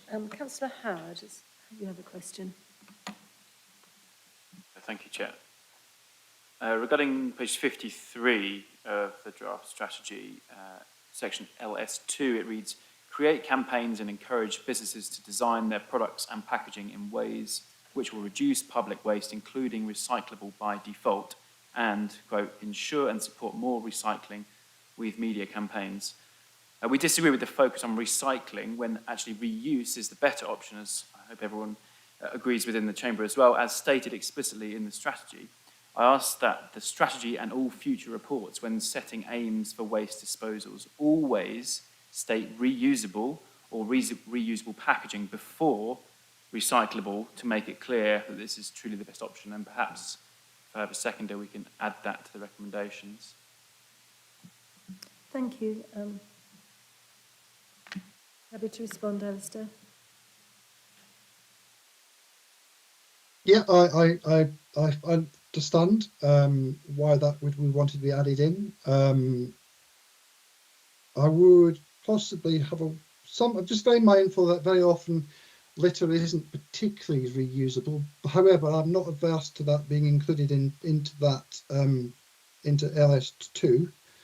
I could give an example where we've been working with the market, for instance, around some of their biodegradable product, where we've created, there's a bin on the markets where you may have seen it, a green one, where a certain product, compostable product is used. So that is the intention of that policy. I'd be happy to support that. I can certainly make sure that's in the draft that goes for publication, if we're agreeable. Thank you. And Councillor Holloway is next. Thank you. I just want to ask about page 55, similar to Councillor Hauck was asking about with the splitting of bins. And I know in some places we do have recycling bin next to a general waste bin. I just wondered if you could comment about the decisions around when we do that and when we don't do that. Should we always have recycling bins and general waste bins everywhere where we have a bin? Or are there actually places where it's less efficient to do so in terms of waste collection? Yeah, we've traditionally put recycling bins and general waste bins in tandems, so they tend to be in close proximity to each other. And at the time of when we installed the bins the last time, there was a theory or a view that you should separate the two, so people make conscious decisions about which one to use. But effectively, what people will do is they'll just put it in the bin that's nearest to them. So one of the tasks really for this action plan, when we review the bins and the bin locations, is making sure we distinguish between the two in terms of what is recyclables, recyclates and general waste, and making sure they're properly given clear graphics in terms of how to use those.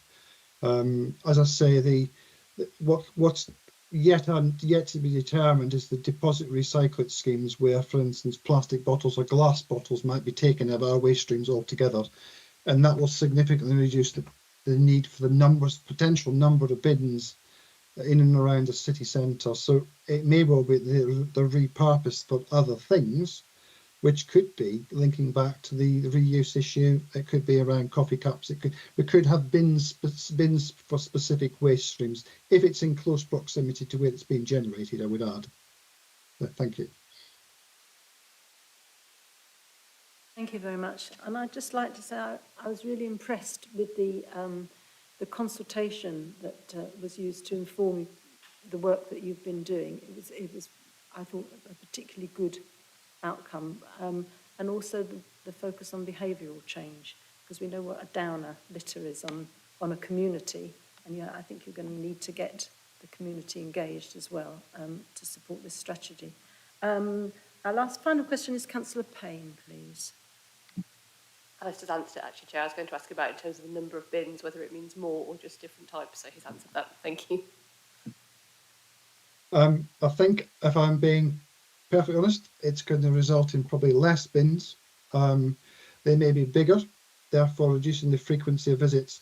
A lot of it will be determined by the collection methods. It goes back to the policies at the latter part of the strategy, which is around our environmental impact and trying to reduce our mileage, trying to reduce the frequency of visits into the city centre. So we'll be very targeted in terms of the locations, very targeted in terms of the size. It may well be we invest in bins that have got sensors that allow us to do what's called collection on demand, where they actually tell you when they're full. They are more likely to be used in the outerlying areas that need less frequent visits. And we certainly might look at larger bins or compactor bins for locations where we have, for instance, the market square is a classic example, where you could visit that site 4 or 5 times a day and it wouldn't be enough. So it's about making sure that we are building the service around the demand, but also mindful of our environmental impact in terms of those vehicle movements and bringing large vehicles into the city centre. Thank you very much. Councillor Holloway. Thank you. I just wanted to carry on from the points your response to what I was saying earlier.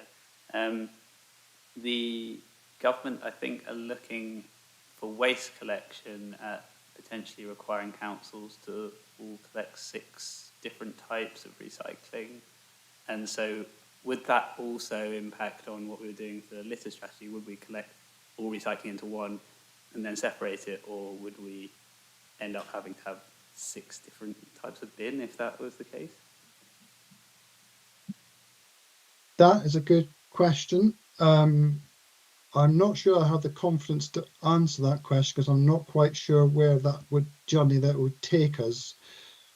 If it's helpful in respect of things we have learnt from bin locations, particularly around household waste.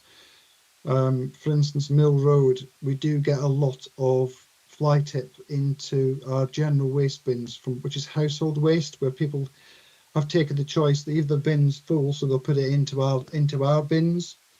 I think certainly where there's merit, I think there is merit to looking at a whole range of waste streams where potentially they may earn us money. So I'm going back to those deposit schemes. It could well be that our glass continues to have a value, or plastics have a value. So I can't discount the fact we might not have 6 bins next to each other, but they'll be there for a very good reason, with a clear intent. Thank you, Alistair. And Councillor Moore, you'd like to make a point? Thank you. Just on that point, obviously we collect the waste, but it's the county council that dispose of the waste. So it would depend on where the next stage. So the recycling in the litter bins essentially goes to the same place as the recycling in your blue bin. And it would, at the moment, the contract is that it's all collected together and it's sorted it's called the MRF, the mechanical recycling facility. So they have a massive sorter there. If that could in the future change, and there could be that they wanted, for example, glass and separated from paper from plastic. So it would depend on that. But I think we're quite a long way from that. At the moment, the contract is with the MRF, so it's likely that and ours is sorted, but it's just sorted. We don't have to sort it. It's done for us. Thank you for that clarification. I think that concludes the discussion.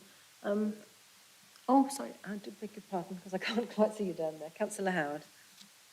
Just a few more points, if I may, to wrap up. So Policy LS 5 states it will be preparing for future deposit return schemes.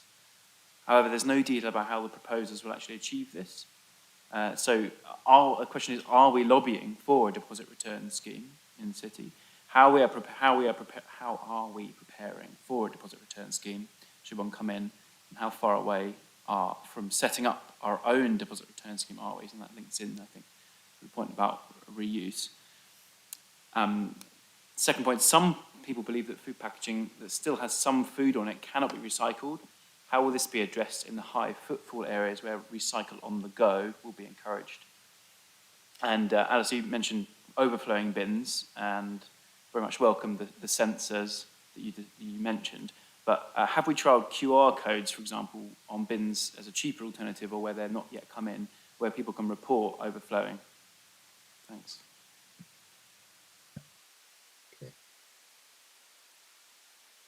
Just going backwards, I think we'll start there in terms of the overflowing bins, because that's the simpler one. I think yes is the answer to that. We are looking at QR codes. We've got the technology. All our bins are numbered at the moment, so there's a reference point if required.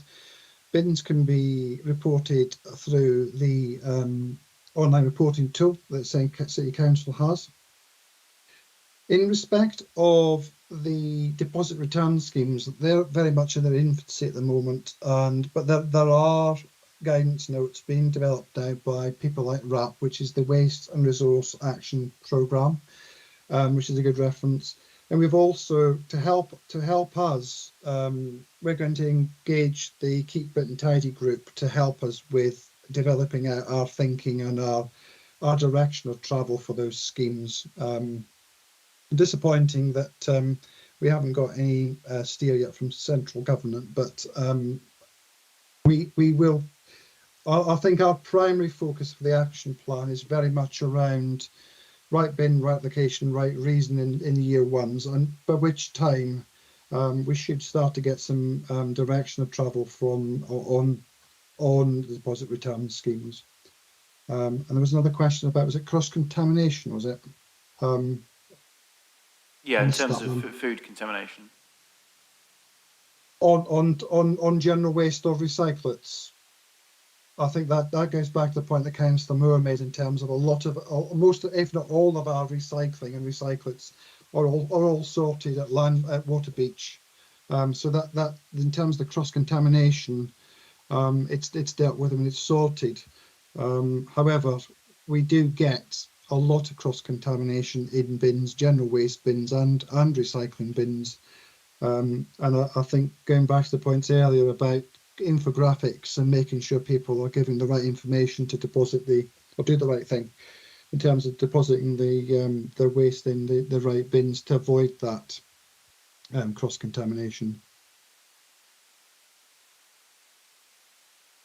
Thank you very much. Councillor Moore. Thank you. Just on the deposit return scheme, whether we've been lobbying, yes, we have through the Greater Cambridge Shared Waste Service, and within that through RECAP, which is the Waste and Recycling Partnership for all the local authorities in Cambridgeshire. So we've been responding to the government's waste and resources strategy, their consultations. We've responded to all of them. We were in favour of deposit return, including glass. Unfortunately, it looks like it'll just be plastic, which is a real shame, particularly with regards to litter, because obviously, although plastic bottles are a problem in Cambridge. They obviously don't pose quite the same problem as broken glass. So I think that's a bit of a missed opportunity. But as has been said, we don't have the details yet. So it's coming, but we don't have the details for how it will be managed. But it impacts not only on this strategy, but obviously on our waste service as well, with the changes, and it'll impact on the financing too. Thank you very much, everybody. I'd like to move now to the vote on the recommendation. So the recommendation to the Executive Council is to approve the adoption and use of the proposed litter strategy for Cambridge, and to instruct officers to format the strategy for publication and to prepare a communication plan to support its adoption and implementation. Can I have all those in favour, please? Unanimous, Chair.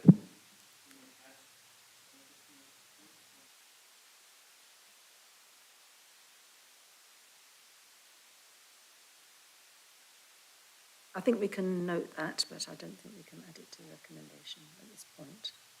Can we? Chair, what a councillor can propose, an amendment, and then you can vote on it. But whether you want to take advice from officer now or it's practical.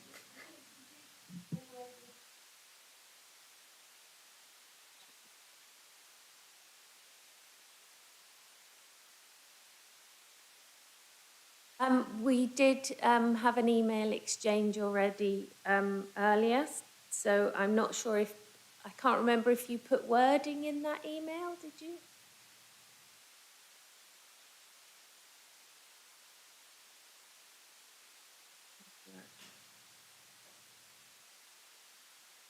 Unless you're proposing some specific wording. Have wording proposed? Could just pull out the specific reference and add it in.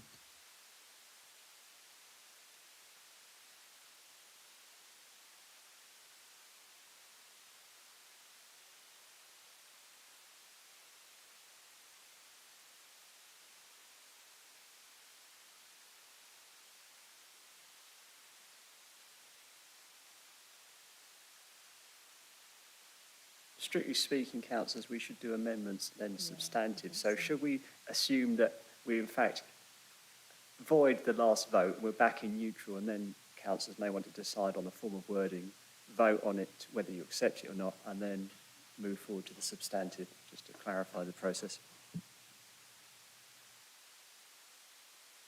Can I just clarify?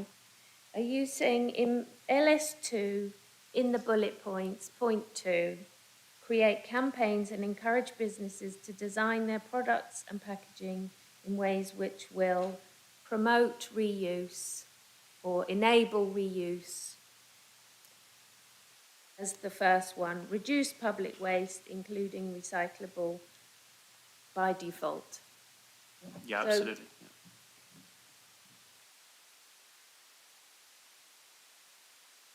I'm happy with that, if everybody's happy with that. So I was just going to ask, you're happy with that, yes? Yeah. So there's an amended wording. Would anybody like us to repeat the wording?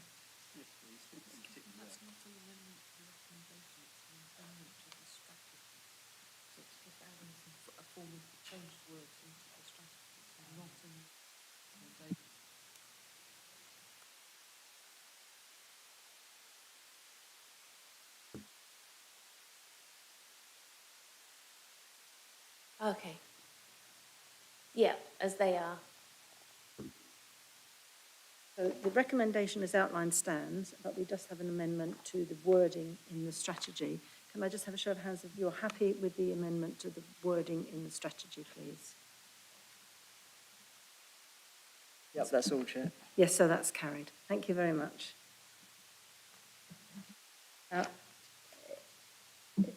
Do tell me if you would like a break, but otherwise we'll move on to agenda item 7, which is just to be noted. So are we... Could we just have 5 minutes? If that's You all would right, like 5 minutes, yeah. Okay, so 5 minutes break, please, everybody.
Ready to go?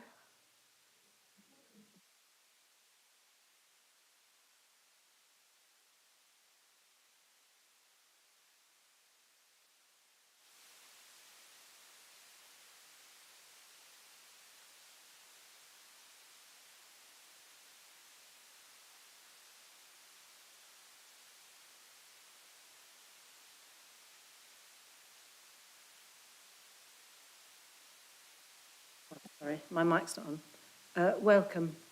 If you'd like to present your report.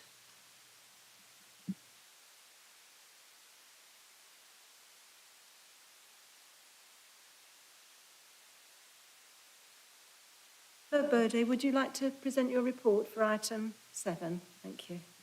Thank you. Sorry, I couldn't hear before. Thank you very much. Good evening, everybody. This report is just for members to note the piece of work that's ongoing on waste collection rounds optimization. This is an exercise that we typically carry out about every 3 to 5 years. It was last done in 2017, so it's just about due now. We have started the process. We engaged consultants in December. We're just finishing the first phase now, which is really establishing the baseline. And then we're going to be going on to look at various scenarios of how we can optimize the waste collection rounds. So really, it's for the committee to note this, but my colleague and I, Jack, will be happy to take any questions that you may have at this stage. Thank you very much. Do we have any questions? Councillor Carling?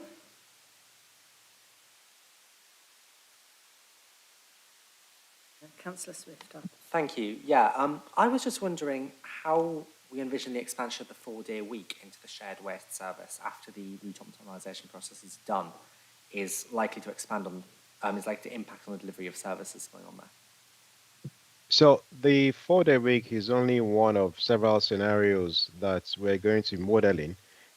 So we don't have any proposals as yet in terms of how that's going to be delivered.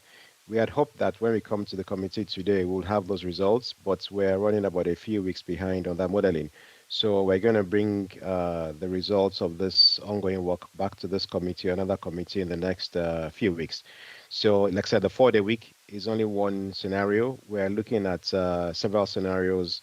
The fundamental one being we have quite a lot of growth that's happened. We have quite a lot of growth still to come. So how can we optimize our rounds to make sure that we're delivering the services in as efficient a manner as possible? We're also going to be modeling what is going to be the impact of collecting food waste separately on a weekly basis when we do go down that route. We'll also be considering what could be the likely impact of collecting residual waste on a 3-weekly basis. These are all proposals that we know the government is going to bring in the future. So 4-day week will be one of the scenarios that we're modeling. And then we'll see how we can make that workable. But before we implement that, we're bringing back those proposals to the relevant committees. Thank you very much. And Councillor Swift? Thanks very much, Chair. This is a question for Executive Councillor Rosie Moore. Is that right? Yeah. I'd like to ask a question on clothes waste and climate change on behalf of a resident in my ward. And there's quite a lot of background information, but a short question at the end. So shall I just... okay. According to REP, which stands for Waste and Resources Action Programme, the UK could save around £3 billion per year from the cost of resources used to make and clean clothes if we changed the way we supplied, used and disposed of clothing. This would reduce the carbon, water and waste footprints of clothing consumption by 10 to 20%. It's estimated that around 350,000 tonnes worth some £140 million is used but still wearable landfill in the UK each year, equating to more than 30% of our unwanted clothing. At present, some 700,000 tonnes of clothing goes to recycling centres, textile banks, clothes collections and charity shops each year, but more could be done. Research by the Waste and Resources Action Programme found that 57% of people said that they recycle textiles. However, 41% said that they're not aware of recycling facilities. This lack of knowledge is of concern if more than 60% of households in the UK say they have unwanted clothes and textiles in their homes. City Council's Climate Change Strategy 2021 to 2026 sets out 6 key objectives for how the causes and consequences of climate change will be addressed. Objective 4, reducing consumption of resources, reducing waste and increasing recycling in Cambridge, contains a reference to the use of unwanted clothing and textiles, but lacks further detail or proposals to address the issue. At present, clean and dry clothes can be taken to charity shops, recycling points, for example, those at larger supermarkets, or placed in bags distributed by charitable organisations for doorstop collection. It is not known how much unwanted clothing and textile is collected in this way across Cambridgeshire. However, based on the research conducted by RAP, it is evident that too much material is going to landfill. Raising awareness of the issue and encouraging greater reuse of unwanted clothing and textiles would be a useful start. Waste clothes and textiles can, however, be recycled and repurposed for other uses, such as the manufacture of carpets and insulating material. There might even be a job opportunity for someone to sort clothes that are suitable for recycling. For example, if there's paint on overalls that can't be recycled. And the question is, on behalf of my resident, for Rosie, for Executive Councillor Moore, what existing and future initiatives can the City Council, in association with its partners, implement and promote to reduce the amount of unwanted clothing and textiles going to landfill as part of its climate change strategy? Thank you. Thank you. Bodie or Jack might be able to answer on what, because I'm sorry, I can't 100% remember. We did have some recycling banks, but you've got to have two things. You've got to have in order to recycle, obviously it's about enabling people to recycle and drop their recycling off, but then you've got to have somebody that wants that recyclate, whether it's plastic bottles, paper or textiles, that will then actually recycle it. And so you've got to link the two. So from our website, we have an A to Z of recycling, and we encourage people. Obviously, the best thing is, if they're wearable, is to drop them off at a local charity shop. Not only does it have the environmental benefits, but charities make much needed funds from that. For clothing that isn't able to be reworn, although we don't want it to go to landfill, we certainly don't want it to go into the blue bin. It can't be recycled, and it has, we've resolved some of that contamination, but we were having quite a lot of problems with clothing being put in the blue bins because the machinery can't cope with it. So I'm open to any suggestions of how we can encourage more people to recycle, and certainly if there are clothes that are able to be reworn, then that would be really positive. I know that the County Council recently carried out a consultation on having a sort of charity shop at Milton Recycling, and so it wouldn't just be for clothes, obviously it would be for anything that people are taking to the tip, and so we need more things like that. But perhaps the officers could just answer on where, I'm sorry, off the top of my head, I can't remember where the clothing textile banks are. I think you've already... Thank you, Bodie. Thank you. Thank you, Councillor Ma. I think you've already addressed most of the issues, and we do have quite a network of bring banks across the council areas. But another initiative that I think is worth mentioning is that we have clothes swap. So similar to the repair cafes, where you can bring in items that are non-functional, you can bring them to a dedicated location to be repaired. Recently, we've also started a clothes swap. So people can bring in clothes that are still usable, still wearable, take it to the event, and then in exchange take up something else as well. So that's held in Cambridge, and I think on our part, what we could try and do is try to promote that a lot more and see how we can spread those clothes swap functions across the council areas. Thank you very much, Bode. Is there any more discussion? Right. So, Jack, would you like to make some comments?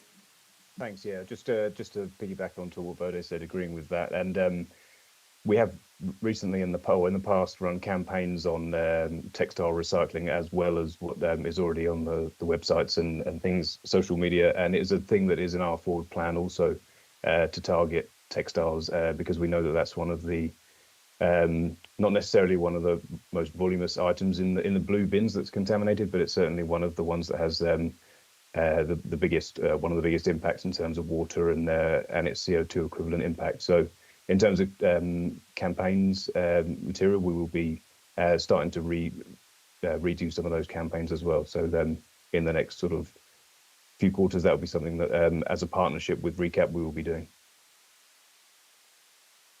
Thank you very much. That's very good to hear, because as Councillor Swift said, it's actually a huge problem, isn't it, textiles?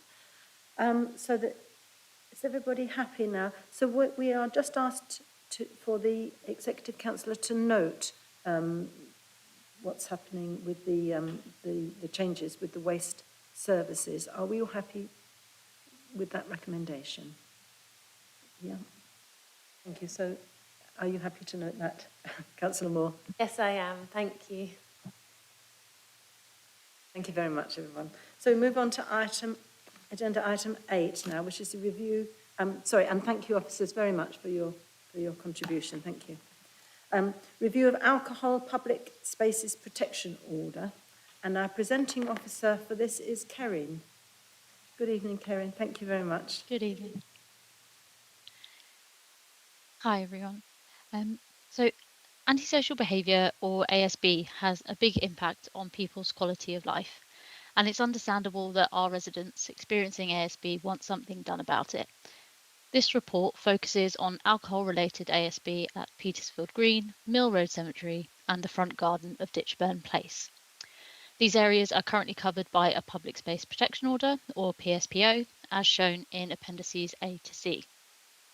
The details of the PSPO are covered in Section 3 of the report, and the key points to highlight are that PSPOs are only one tool in a range of tools and powers to manage ASB, that reasonable grounds and strong evidence are required to enact and maintain a PSPO, that this PSPO ends on the 31st of May 2023, and that the decision on whether to renew or discharge the order requires evidence and consultation.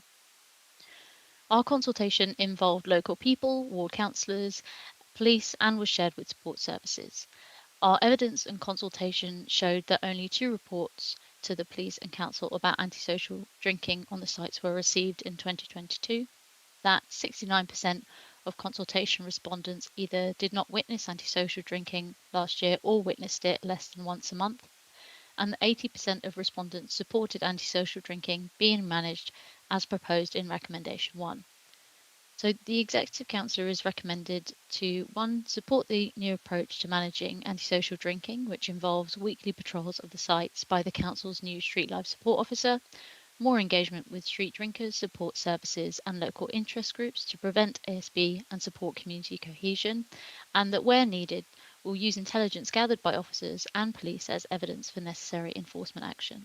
The second recommendation is to discharge the PSPO, as explained in points 2.4 to 2.7 of the report, and both of these officer recommendations are supported by the police.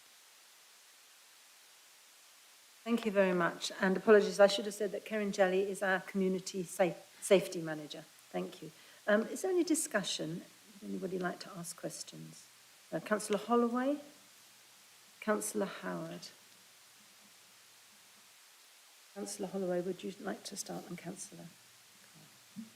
Yeah, thank you. I'd just like to say that I think this is absolutely the right approach, and I'm really pleased to see this, and I hope that it ends up getting extended across other parts of the city. I think firstly it's the right approach because the people who are behaving in an antisocial way in this particular case, I don't know the specifics of their situations, but if it's alcohol related, it's likely that there are underlying reasons for that behaviour. That may include mental health issues, for example, and there may be other reasons. And so it's important that we recognise that and then take an empathetic approach to actually trying to help them with those issues. Now, some people might think, oh, well, that's all very well and good saying that, but actually they're causing issues for me or for my neighbours or for my neighbours' children, which is also perhaps true. But even if you don't care about trying to help these individuals because you think, well, they're causing a nuisance, so let's not worry about them too much. If you want this to work, then generally punitive approaches don't work because in the longer term, you're not going to solve the underlying issues. So really, an approach where we've got an officer who's engaging on a regular basis with the individuals who are behaving in an antisocial way should hopefully be a much more effective way of actually getting to grips with some of those issues, helping these people, and then in the long term, making Cambridge a safer place for everyone. Thank you very much, Councillor Holloway. Would you like to respond?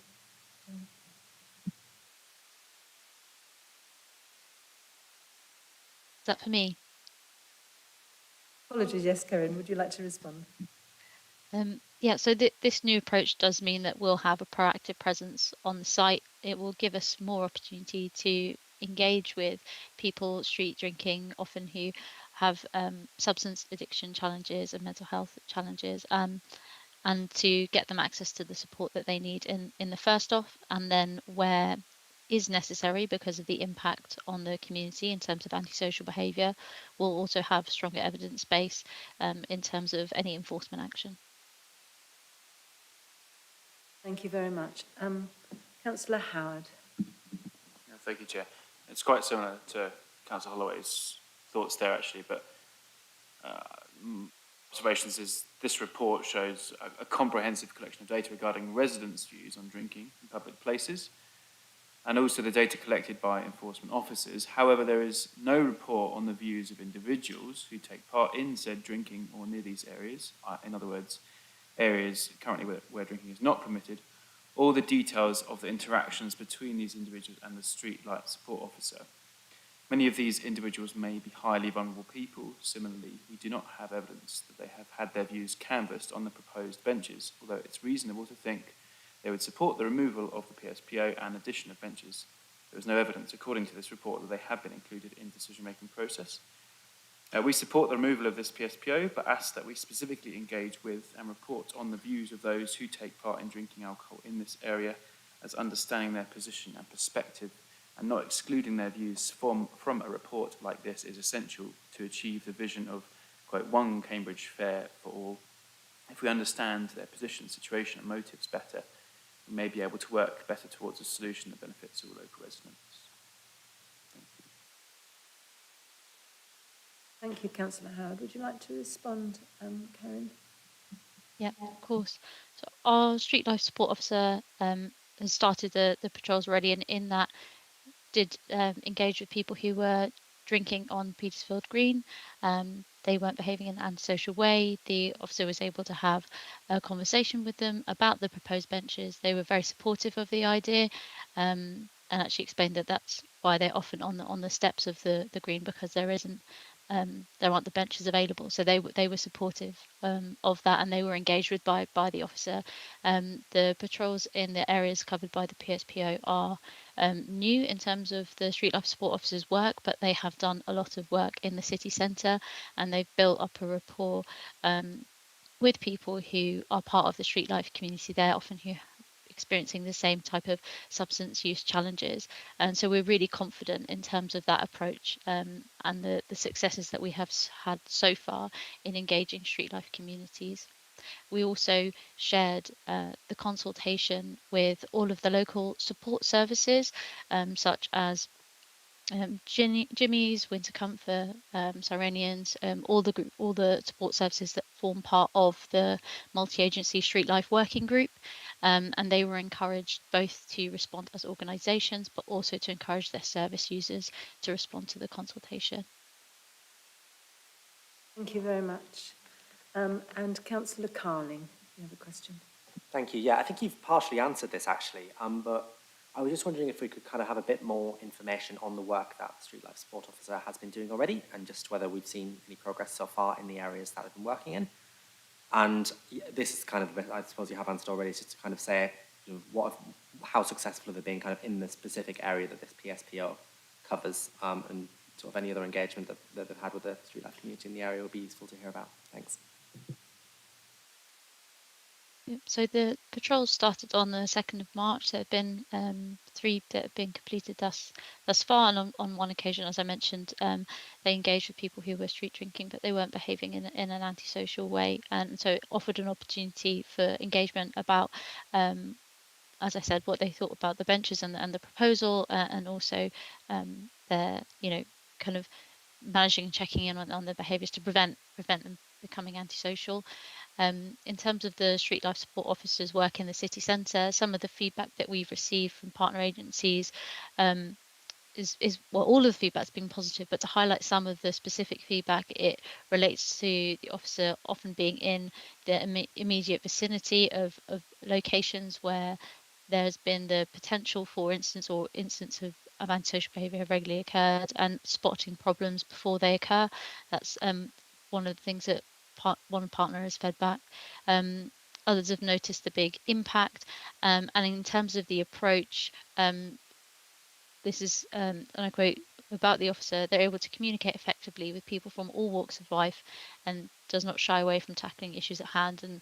And, the approach of the officer is to be really fair and balanced and to level and relate to people. And I think that has enabled them to build up a rapport with people in the street life community, which is not an easy thing to do. And so it's a credit to that officer in terms of their skill set for being able to do that. Thank you very much. And that's very reassuring to hear. Do we have any other questions or any other? Councillor Gilderdale would like to make a comment. Thank you. I'd just like to respond to what people have said today, and I think it's really reassuring to see the collaboration that's been going on between the council and all the services. I think it's a really positive approach that the council's taking, not just in the PSPO area, but that this is actually going to have really good improvements and build connections between communities across Cambridge, and I'm really excited to see where this work is going to go in the future. And I'd like to thank the officers for being really helpful in the entirety of this process. Thanks. Thank you. So if there's no other comments, then we're going to vote on the recommendation to the Executive Councillor to discharge this PSPO and to adopt a new approach to addressing alcohol-related antisocial behaviour. Can I have everybody in favour, please?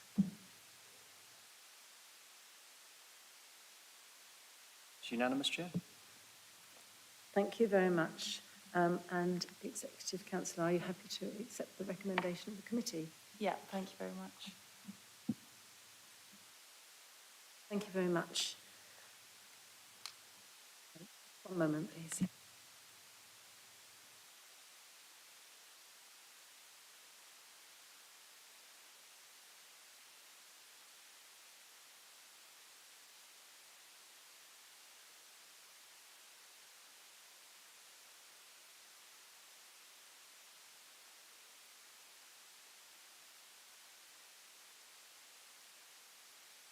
So we're moving on to agenda item 9, which is an update on the work of the health partnerships, but it's also actually a report on the community partnerships.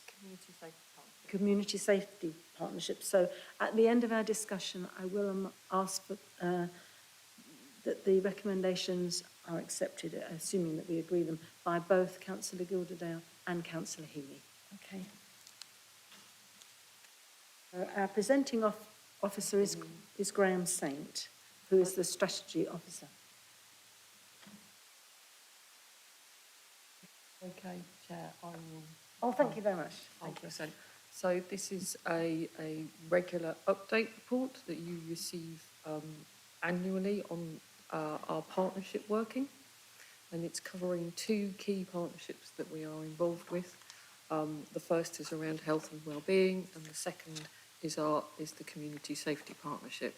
I'm happy to answer any questions. I think the key change over the last 12 months has been in the development of the new integrated care system, which has broadened out the work of the Health and Wellbeing Board into a wider partnership. I think we also have Debbie Kay still online, who may well be able to answer, as the chair of the Community Safety Partnership, specific questions on that work. I'm happy to take any questions relating to the integrated care system. Thank you, Chair. Have any questions, please, on item 9? Councillor Howard.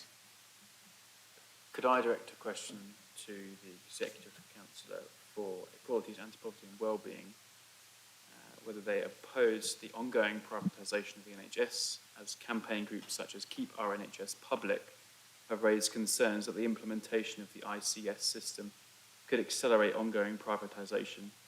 And will the Executive Council ensure this is raised and monitored at the relevant Health Scrutiny Committee, where the performance of the ICS is reviewed? Thank you very much for the question, although it's not actually that relevant to the paper at hand. Personally, I think there's opportunities from the ICS in terms of a lot of the connections it's going to bring at a community level, but I do obviously oppose privatisation where it's private companies being brought in to deliver services. Perhaps if the officer is happy to speak more about some of those opportunities at a community level, that might be helpful. Thanks. Thank you, Chair, if that's it.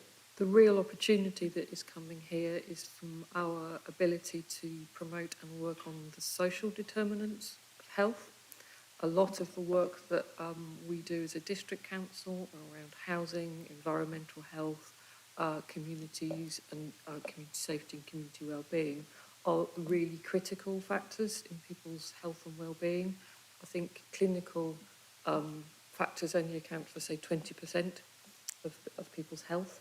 What we do as a council and the officers is a really important part of how people live their lives healthily.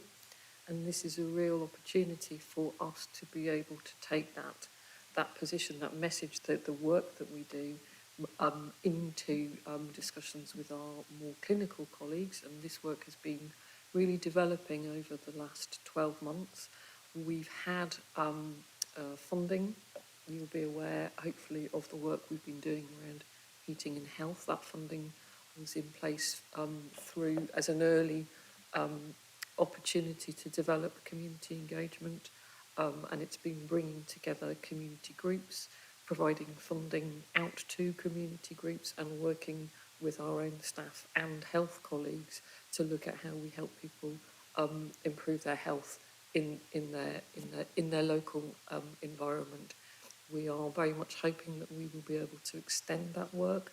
We also had funding centrally for a programme around vaccine community champions over the last couple of years, and that enabled us to build some very significant partnerships with local community groups and local communities, and we are very much hoping to be able to build on all of that and develop a health equalities partnership in the city that connects our activity directly, those key factors, those key elements that we deliver, the work of our very significant community and voluntary sector up with our clinical colleagues.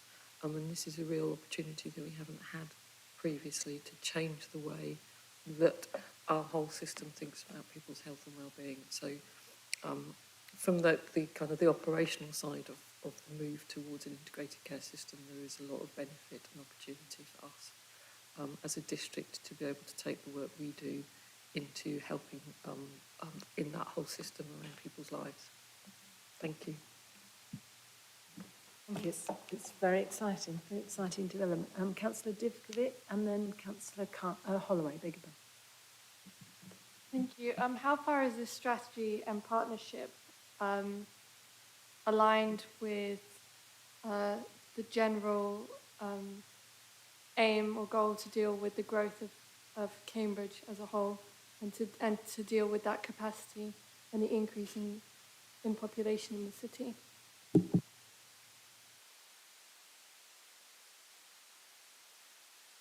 It is, I mean, it's not from my perspective at the moment, the work is about developing the partnership and developing the capacity to work as an integrated system. Clearly, the growth of the city is one part of that process, and one of the elements of the development of the partnership is that recognition and understanding from our health colleagues about the planning process and thinking about those things in advance. So it's bringing in another dimension of the work that we do as a district council into how we think about health provision more generally.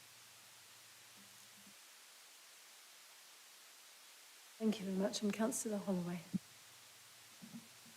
Very much, Jane. It seems like there are lots of really, really interesting and positive initiatives, both in health and in community safety in this report. I was just wondering, because we're seeing in some of these some perhaps new ways of community engagement and maybe of consultation as well, do you think there are things we could learn as a city council for some of the other work that we do in terms of involving residents, perhaps in democratic processes, or in consultation, or other ways that we engage with residents? Are there things we can learn from these projects? Thank you, Councillor Holloway. I think that's a very valid point, and a lot of the work that we are doing at the moment we've characterised as learning.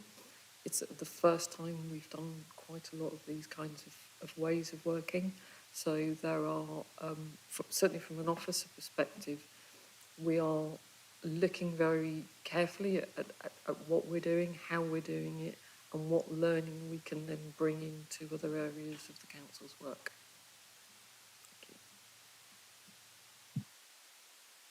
Thank you very much. Is there anybody else would like to ask any more questions, any more discussion? Are we happy? So we would now take a vote on whether we would like to recommend to the executive councillors to continue the work that's being discussed here. And we refer to Councillor Gilderdale as part of for the community aspect of this, community safety partnership aspect, and to Councillor Healy for the health and wellbeing aspect. So first of all, could I have a show of hands up whether we are happy to support this recommendation? Unanimous, Chair. Thank you very much. So Councillor Gildersdale, are you happy to accept this recommendation? Yeah, thank you. Thank you. And Councillor Healy, are you also happy to accept this recommendation? Yeah, thanks. Great, good. Thank you very much. Well, so that comes to the end of the proceedings. And this is the last Environment and Communities Scrutiny Committee for the civic year. So I would first of all just like to thank the officers who've presented throughout the year. It's been some absolutely superb work, really exciting projects, a wide range of projects, and really thoroughly presented. So thank you, officers, very, very much for all your hard work. I'd also like to thank the exec councillors for guiding and supporting all this work. Really excellent work done there as well. I'd also like to thank our support staff who've made these meetings run very smoothly in spite of all the trickiness of online and hybrid meetings. It's been great. So thank you very much for your support. And then I'd finally like to thank all you members, because the work that you've all done to scrutinise, to go through and read and to make sure that our policies are the very best that they could possibly be has been excellent. So thank you very much for what's been a really successful year. And I bid you good night. Have a good evening. Good evening.